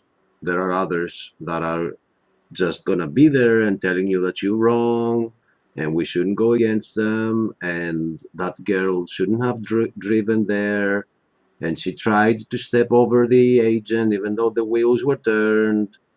and that guy should not be armed at a protest. So they're actually victim blaming. And there are others within our own community here. I'm not even on the ICE stuff, man. I'm just talking about there's got to be a red line somewhere, and somebody's got to care about the kids. And if anybody talks about it, you get people like Missing Maud trying to shut it down and trying to claim that I'm saying things that I'm not saying. And like, she's not even paid by anybody. She's not even a shill. She's just so brainwashed. Dude, I've said that when I was fighting back in the day concerning other stuff in forums, and I said, at least SEALs get money for doing it, guys. You're doing it for free. Yeah. Let's just end it here. Yeah, exactly. I am good on ending it on that note. God be with everybody. Lord, help us all, and demand some accountability. Give us a prayer, brother. Let's end it in prayer. A prayer? Yep. Okay. This is one that I wanted to read on my stream, but I ran out of time. Where are you pasturing your flock, O good shepherd, who carry the whole flock on your shoulders? For the whole of human nature is one sheep, and you have lifted it upon your shoulders. Show me the place of peace. Lead me to the good pasture that will nourish me, and call me by name so that I, your sheep, may hear your voice. And by your speech give me eternal life. Answer me, you whom my soul loves. I give you the name, you whom my soul loves, because your name is above every name, and above all understanding, and there is no rational nature that can utter it or comprehend it. Therefore your name by which your goodness is known is simply the love my soul has for you. How could I not love you, when you loved me so much, even though my heart was black, that you laid down your life for the sheep of your flock? A greater love cannot be imagined than exchanging your life for my salvation. Show me then, says my soul, where you pasture your flock, so that I can find your saving pasture too, and fill myself with the food of heaven, without which no one can come to eternal life, and run to the spring, and fill myself with the drink of God. You give it as from a spring to those who thirst, water pouring out from your side cut open by the lance, water that to whoever drinks it is a fountain of water springing up to eternal life. If you lead me to pasture here, you will make me lie down at noon, sleeping at peace and taking my rest in light unstained by any shade. For the noon has no shade, and the sun stands far above the mountain peaks. You bring your flock to lie in this light, when you bring your children to rest with you in your bed. But no one can be judged worthy of this noonday rest who is not a child of light and a child of the day. Whoever has separated himself equally from the shadows of evening and morning, from where evil begins and evil ends. At noon he will lie down, and the sun of righteousness will shine on him. Show me then, says my soul, how I should sleep, and how I should graze, and where the path is to my noonday rest. Do not let me fall away from your flock because of ignorance, and find myself one of a flock of sheep that are not yours. Thus spoke my soul when she was anxious about the beauty that God's care had given her, and wanted to know how she could keep this good fortune forever.